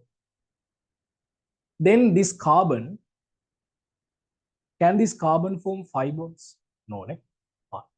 So therefore, what will happen? This double bond will break and those 2 electrons will be given to next carbon atom, right? Right? You have to understand this one. Then students, you can see that the product should be like this. Now oxygen, carbon oxygen here, we have a double bond. Then you can see that 1, 2, 3, 4, 5, oxygen is positively charged. Phenol is a neutral molecule. They cannot have any charges. So therefore, here we have positive charge. But it's okay, fine. Why? Now this bond has been broken and 2 electrons are gained by this carbon atom. So therefore, that is negatively charged. Right? And here still these 2 double bonds are remaining as they are. So therefore, this is one of the resonance structures. Right? How now I'm going to show you that how this structure is becoming like this. Now we can put the double bonds here. In between these two, there is a process. So that process only we are explaining. Resonance structures. Okay, not only these two structures. From here to here, there is a process. I'm going to explain that process. Okay. So now you can see that. May look at this. Here we have a electrons, right? So what will happen? Now, this carbon-carbon double bond is breaking. In order to satisfy the octet, now these 2 carbon atoms are making a double bond. And then what will happen? There will be a double bond between these 2 carbon atoms. And here double bond. Now what will happen? This bond has been broken. This carbon atom is taking electrons in this way. Right? So there are 5 electrons now. After breaking this bond, 2 electrons are coming. 1, 2, 3, 4, 5. So therefore negatively charged. Still that oxygen is positively charged here. Right? Okay. So why these things happening? Because oxygen is positive. So therefore this is actually rotating. Right? This is the way that pi electron cloud is delocalized. Now what will happen again? These 2 electrons are taken by the next carbon, and that next carbon is breaking the carbon-carbon double bond and giving the electrons for the following carbon atom. And then we can see that structures look like this. And here we have a negative charge. Oxygen is positively charged. Right? 4th.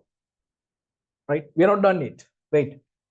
Now these 2 electrons are given to this carbon-carbon bond, and then again this carbon cannot make 5 bonds. Then what we have to do?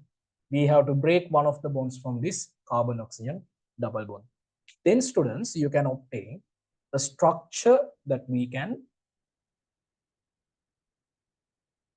see like this. Right? Now can you see that? Final structure. Right? We started from this one. Right? Now we obtain this one. But there is a process inside there. So this is actually known as resonance. Resonance of phenol. Okay, resonance of phenol. Now in the examination, if you ask to draw the resonance of phenol, you have to draw this one and explain. Right, in orthoparameter directing groups, I will explain this one again. Understood? So now you have to answer for the questions, given questions. Which of the following is not a resonance structure of phenol? Number one, students, number one is actually this structure. Number one is this one. Option number one that they have given is this one. Answer number one. Answer number three. Where is answer number three? Answer number three. It's this one. Eh? Yeah, we can say this one. Third one. Where is the fourth one? Fourth one is this. There should be a double bond. Nah? Carbon oxygen double bond should be there. Correct that one. And this is the fifth answer that they have given. Second one, are there any positive charges on the benzene ring? Are there any positive charges on the benzene ring? No. So therefore, which of the following is not a resonance structure? Question number 15 answer is second one. Can you understand? Resonance of phenol. So raise your hand who understood that one. Let's learn this one in theories in detail. Nah? I'll explain these things in more in theory class. Okay. So raise your hand quickly who understood this one. Idea. So I got the idea. Good. Right. Okay, fine. So as a homework, what we have to do, you have to draw the resonance of aniline. Aniline, na? Go again, try karan. Same thing, okay? Same thing, only different is atom is different. NH2. Benzene is connected to NH2 group. So this is known as aniline. Draw the resonance of aniline. Put the use color pens, red color pen, no, any color pen, and show me how the arrows are going everywhere. In the examination, actually, they are not expecting these arrows. They are only expecting these resonance structures. But these arrows are clearly explaining how the bonds are breaking, who is electron is taking, how we can put the positive and negative charges. So these arrows are explaining that one. So better you practice this one with these arrows. When you are writing the answers in the examination, you can write down the answers without the arrows. It doesn't matter. Okay. So quickly copy down this one and do this one as a homework. Draw the resonance of aniline. Okay.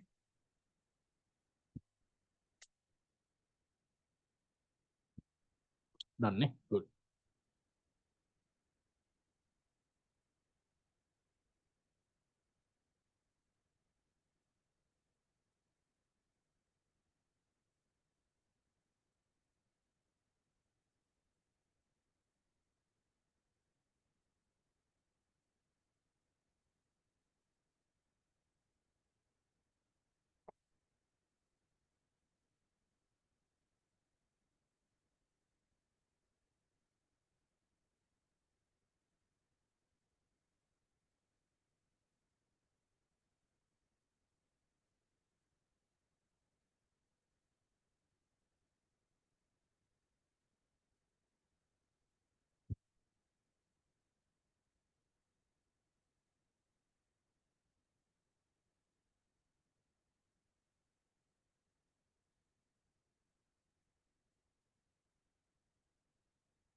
Right, okay. Are we done? Shall we move to the next question? Yeah. Students, raise your hand who got the answer for question number 16. Put your answers in the chat box for question number 16, enthalpy.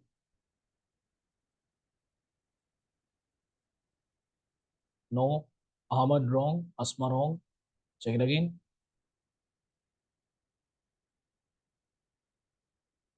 Avisha wrong. Farooq wrong. Hasina, your answer is correct. Good. Opeshani, what is the answer? Question number 16. Pranali. Hima.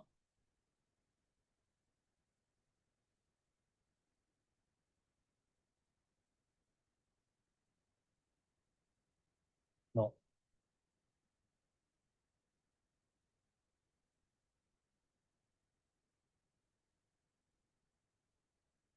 There is a small logical part there.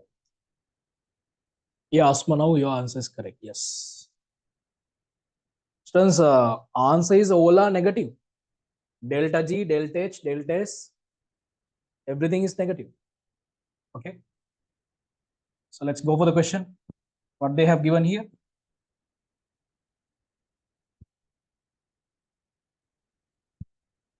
We have done these kind of questions before.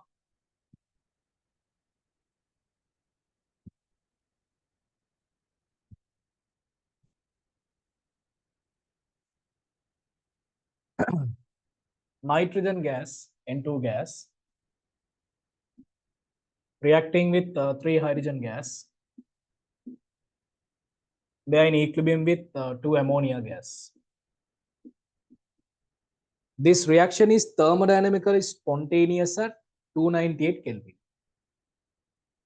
At 298 Kelvin, the reaction is spontaneous, delta G is less than 0. And not at high temperatures.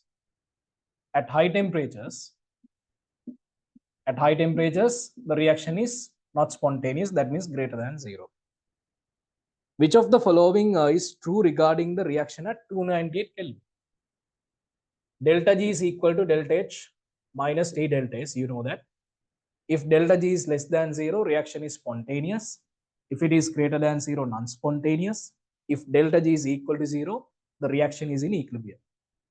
Students, what you can say about the entropy?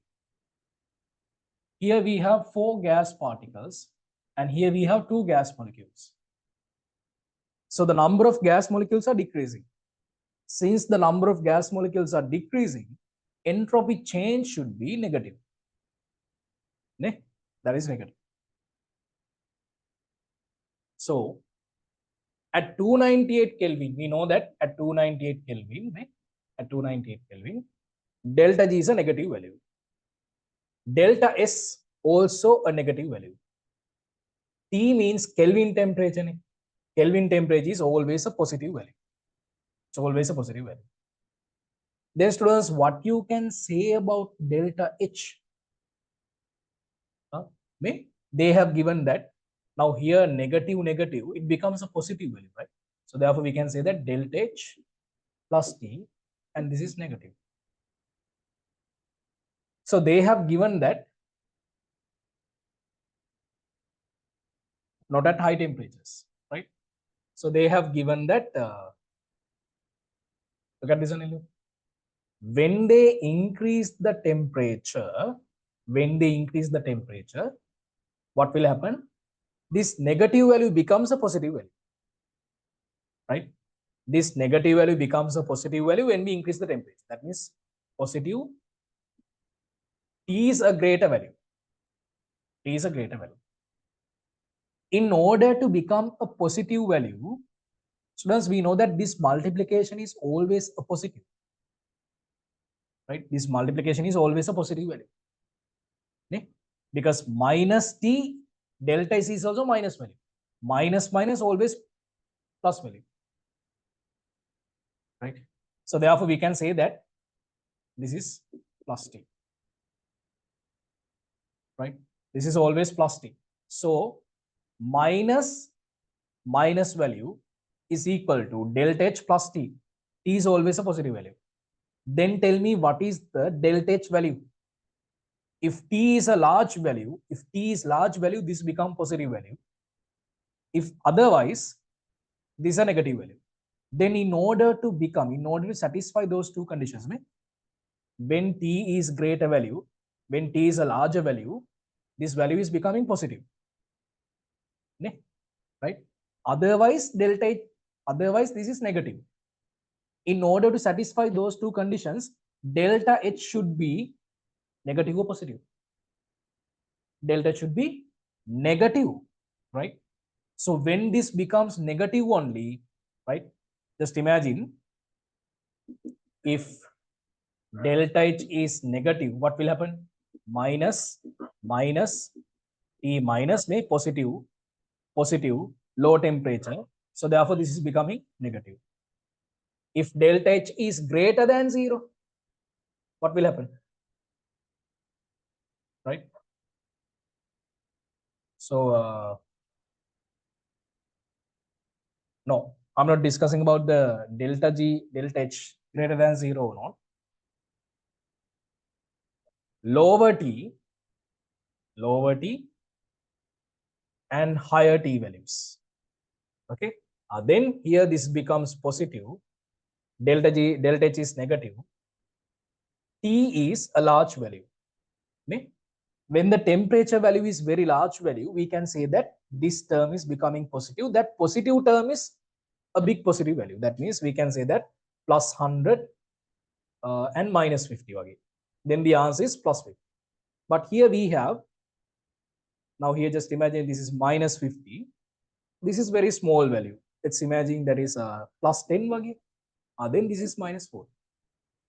When the temperature value is lower value, delta H is negative. Therefore, Gibbs free energy is a negative value. If the temperature is greater value, delta H is still negative, but the delta G value is positive. So therefore, delta H, delta S, delta G, everything is negative at this temperature. There is a small logical part. Huh? You have to understand that there is a logical part in this question. Everything is negative. Right? Can you understand? So raise your hand who understood that one, honestly. Do you have any doubts there? Take your time and think. Huh? At home, after the paper class, you can take your time and think about it. What will happen when we lower the temperature, when we increase the temperature? So likewise, you have to think.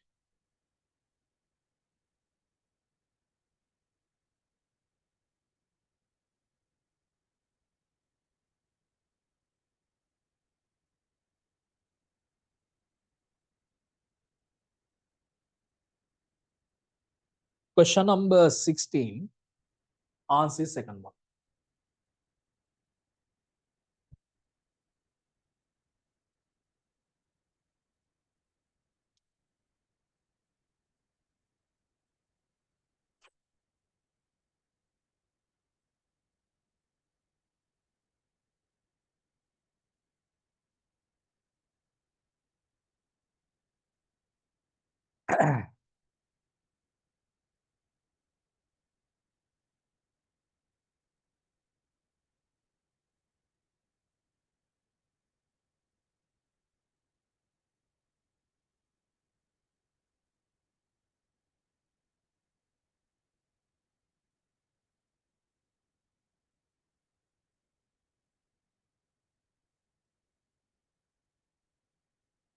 Students, what is the answer for the 17th one?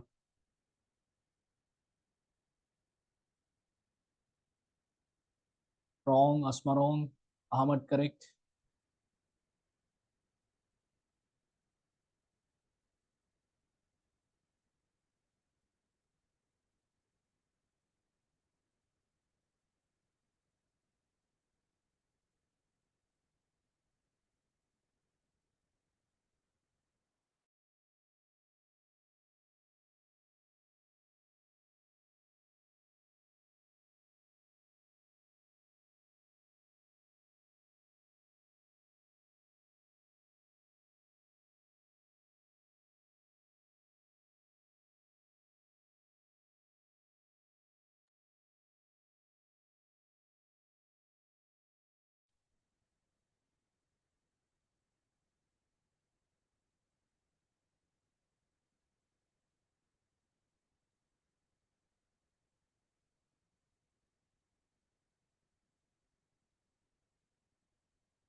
Right, okay. Shall we move to the question number 17?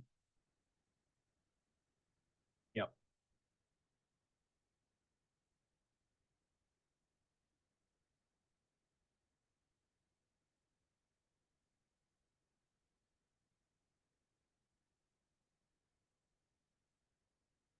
Question number 17.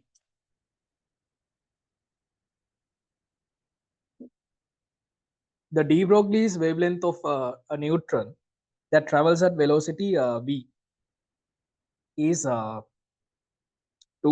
nanometers. Okay. When the kinetic energy of this neutron is E, half mv squared, was increased by 4 times the new de Broglie's wavelength. Let's consider that kinetic energy is E1. New de Broglie's wavelength is not known. So new kinetic energy is actually 4 times of the previous one, 4E1. So can you remember, students, we did this kind of a question as a paper MCQ somewhere. Lambda equal h of mv. So this is the de Broglie's equation. Kinetic energy is half mv squared. We know that when we multiply both the side by m, half m squared v squared. So half mv squared, and this is mv. So therefore 2m is equal to mv squared. So mv is equal to 2mv square root. Okay. 2mv square root. So now we can substitute this one for the de Broglie's equation, lambda equal h over 2mv square root. So this is the equation that we can derive. Kinetic energy and the wavelength connection. H is the Planck's constant. It's a constant value. And we are talking about the same neutron. So therefore the mass m is also a constant value. So therefore, students, the connection is actually between lambda inversely proportional to square root of kinetic energy. H is a constant value, mass is also constant value. Lambda wavelength is inversely proportional to the square root of the kinetic energy. Therefore, lambda 1 E1 square root, lambda 2 E2 square root in this way. Lambda 1 E1 square root is equal to lambda 2 E2 square root. So lambda 1, they have given that is 200 nanometers. E1, let me consider that is E1. And lambda 2 is not known. What is E2? E2 is equal to 4E1. They have increased the kinetic energy 4 times of the previous value. And then we can take 4 out of the square root, then 2 lambda 2 square root of E1. 200 nanometers square root of E1. Square root of E1, square root of E1 cancel off. 2 here 100. Lambda 2 is equal to 100 nanometers. So when we increase the kinetic energy by 4 times, the wavelength is decreasing to 100 nanometers, completely half of that. Right? So this is maths. This is completely maths. That's part. So raise your hand who got the answer like this. Okay. Ahmad Farooq. Good. Upeshani, good.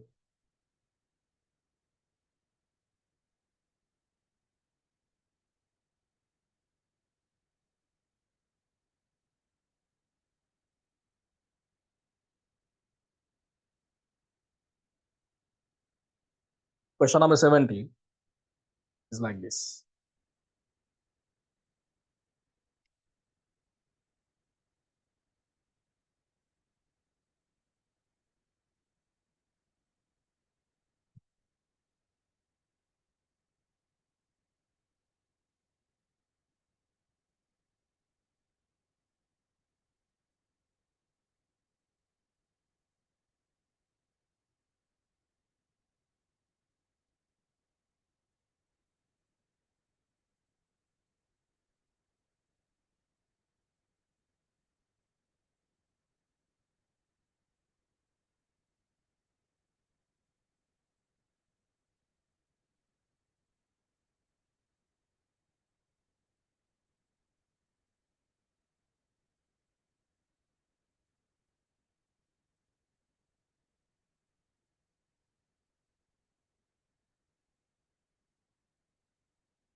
Right.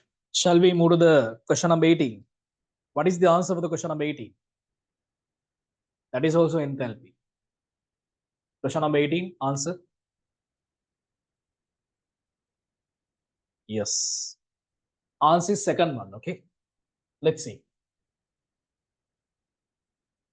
Question number 18, answer is second one.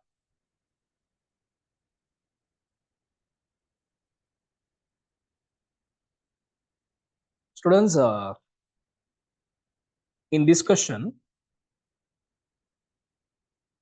they have given a thermochemical reaction.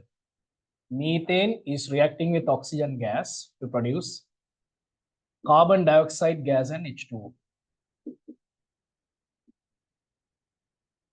Here too, oxygen. So enthalpy change of this reaction is minus 890 kilojoules per mole. Actually, this is the combustion enthalpy of methane. Okay? So this reaction is combustion, delta H theta C, methane gas. This is combustion enthalpy, combustion reaction of methane. When 1 mole of methane gas is combusted, 890 kilojoules of heat is released. Yeah, that's correct. 890 kilojoules per mole heat is released when 1 mole of methane is combusted. That's correct. The first statement, number 1, is correct. Number 2, when 1 mole of carbon dioxide is formed, 890 kilojoules of heat is absorbed. Is that correct? Students, we know that formation of carbon dioxide means, right, how that we can write down the thermochemical reaction for the formation of carbon dioxide. Carbon is graphite reacting with oxygen gas, right?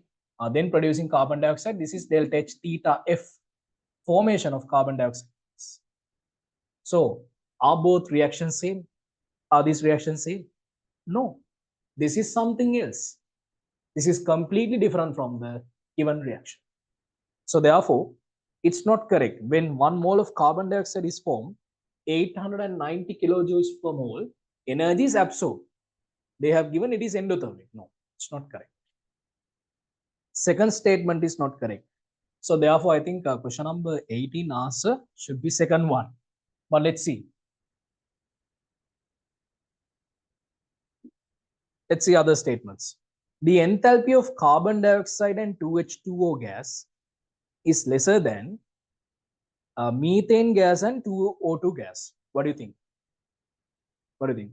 Now remember, students, we know that in order to find out the enthalpy change of a reaction, we are taking sigma H, delta H, sigma H products minus sigma H reactants.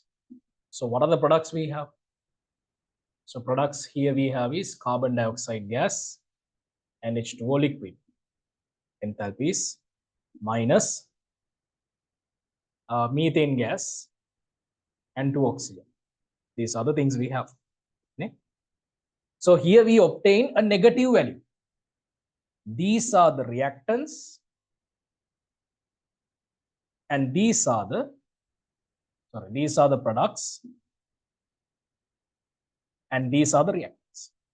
So why we are obtaining a negative value? Because enthalpy of the reactants are greater than the enthalpy of products. We can say that delta HR, right? Delta HR is greater than delta H products. That's why we are obtaining a negative value. So here they have given that the enthalpy of carbon dioxide 2H2O gas is lesser than, that means products, no? Products enthalpy is lesser than that of methane and O2, reactants enthalpy. That's correct. It's correct. They have indirectly told us that enthalpy of the reactants greater than the enthalpy of products, or else enthalpy of products lesser than the enthalpy of reactants. That's why it's becoming an exothermic reaction. Neither. So therefore that statement is correct. Delta S of this reaction is negative. What do you think? Students, me? Here we can see 3 gas molecules. Here we can see only 1 gas molecule. So therefore what happened? Entropy entropy change is a negative value because number of gas molecules have decreased. So therefore, that's also correct. Okay. What about the fifth one? When forming 160 grams of the products, so 1780 kilojoules of heat is released. Okay. Now, here we have to do a calculation, right? So they have clearly given that 1780 kilojoules, 80 kilojoules of heat is released. Right? 1780 means exactly twice this value neither. 0, 18, 1. Yeah. So first of all, you have to see them. Okay. That means when you multiply this reaction by 2, 2 methane gas, 4 oxygen gas, 2 carbon dioxide gas, 4H2O liquid, enthalpy of this reaction is minus 1780 kilojoules per mole. Okay. So now these are the products. They're asking when forming 160 grams of products. So let's see whether the mass of this product is 160 or not. Okay, 160 or not. So can you see that how many carbon dioxide moles are there? 2, ne? Per reaction, there are 2 moles. So therefore, carbon dioxide mass will be 2 into 2 moles, 44 grams more, 88. What about mass of water? 4 moles are there, 18 grams per mole. Per moles will cancel off. 18 into 4,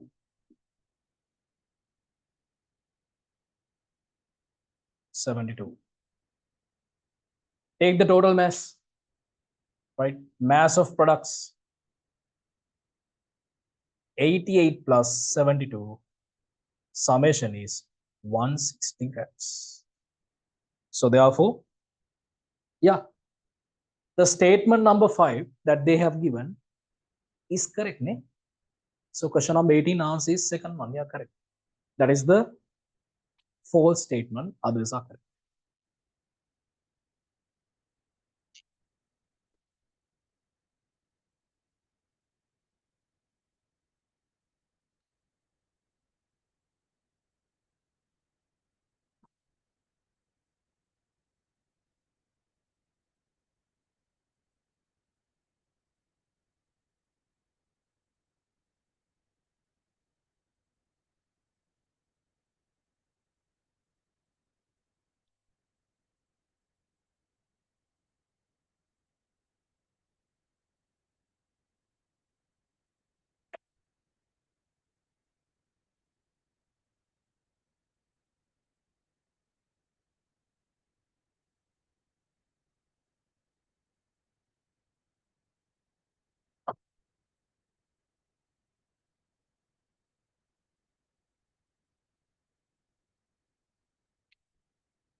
Right, okay.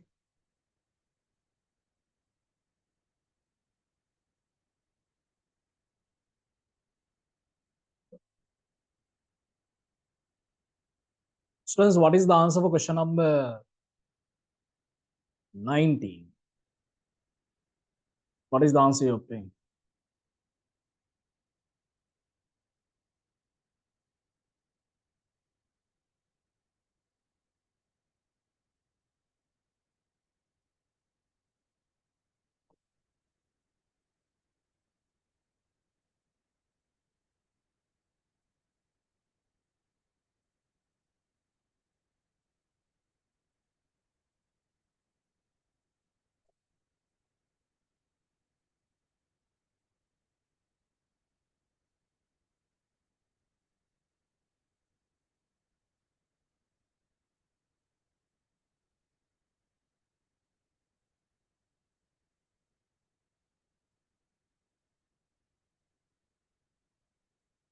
Question number 19. Let's go for the 19th one.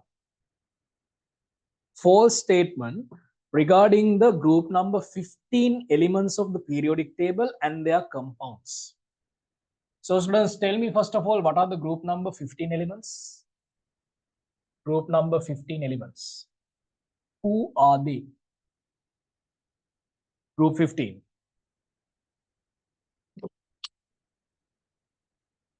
Group 15 is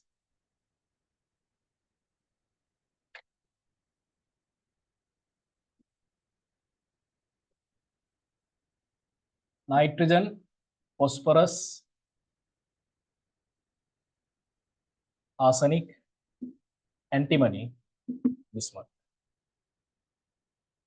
Nitrogen, phosphorus, non-metals. You can consider arsenic, antimony, metalloids. Metal. Bismuth is a metal. Okay. False statement regarding the group number 15 elements of the periodic table and their compounds is the hydrolysis ability of chlorides decreases as we descend downwards the.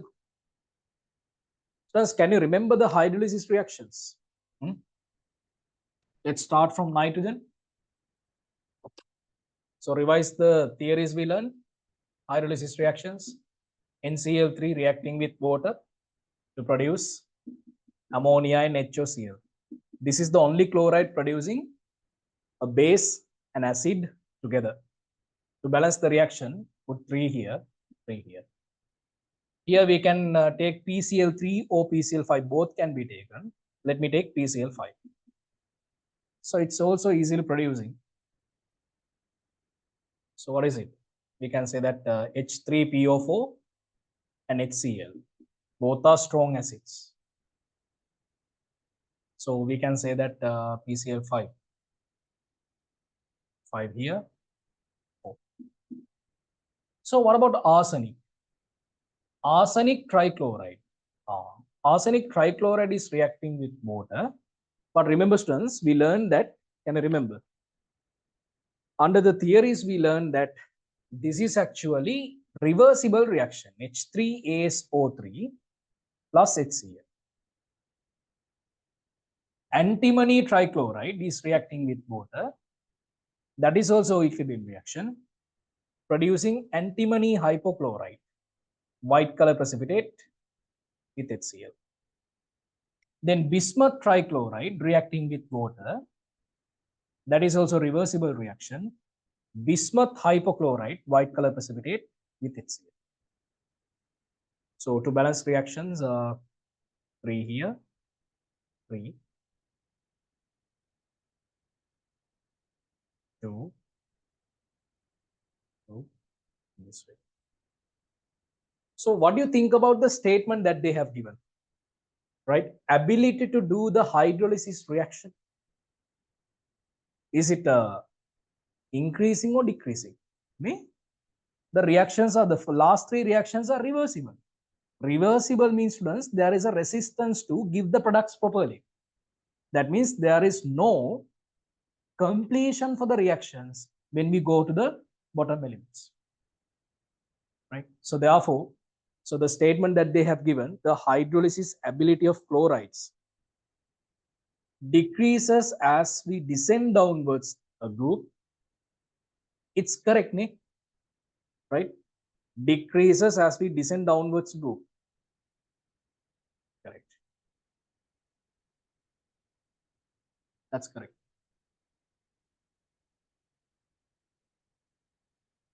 Elements that behave as metals, non-metals, and metalloids are present in this group. Is that correct? Non-metals, metalloids, metals, everything is there.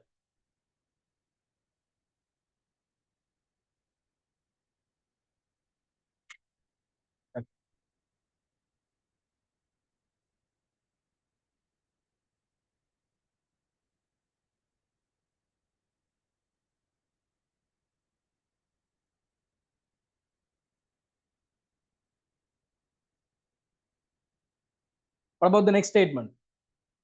All the hydrides are covalent polar molecules and their boiling points increases downwards a group. Is that correct? Remember, students, actually ammonia has special variation. Why? Look at this only. When we consider the hydrides, right? Ammonia has a special value. This is NH3, phosphine PH3, arsenious hydride, antimony hydride, right? This is hydride compound.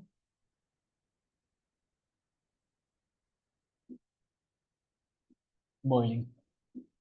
Why? What is the reason? The reason is ammonia is containing hydrogen bonds. So therefore, can we see any kind of a variation, gradual increment? All the hydrides are polar, all the hydrides are covalent polar molecules, and their boiling points increases downwards the group. Both the statements are correct. Both the statements are wrong. Remember, they are not covalent all the times. Ammonia, phosphine, so they are covalent. But ASH3, arsenious hydride, antimony hydride, so they are ionic. This is completely AS3 plus and H minus. Sb3 plus and H minus. Bismuth hydride, bismuth 3 plus and H minus. Ammonia and PH3, phosphine, they are covalent. And they have given that boiling point is increasing down the group. That's wrong. Right? We don't have proper variation. Okay? Ammonia has a greater value, then phosphine is decreasing. Again, arsenious hydride is increasing. After phosphine hydride, everything is increasing. Okay?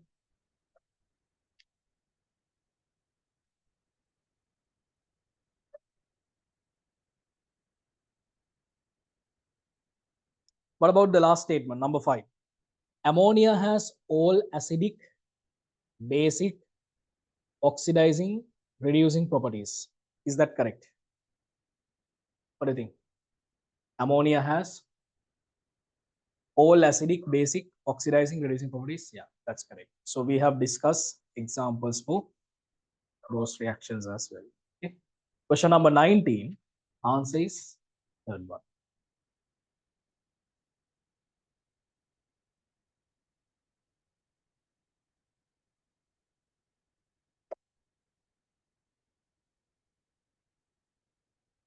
Question number 19. Answer is third one.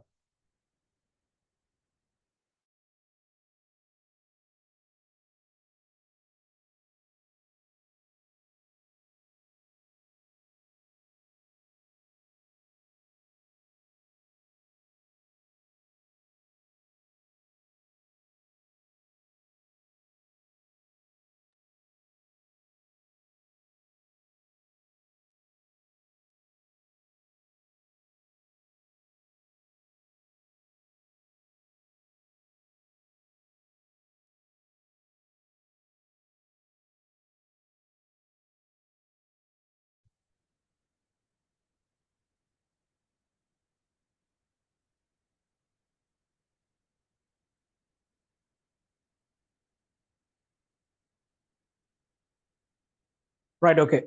Students, these are the things that we have to discuss today. So please quickly raise your hand who understood the things that we discussed today. Quickly raise your hand. Do you have any doubts in the things that we discussed today? All clear?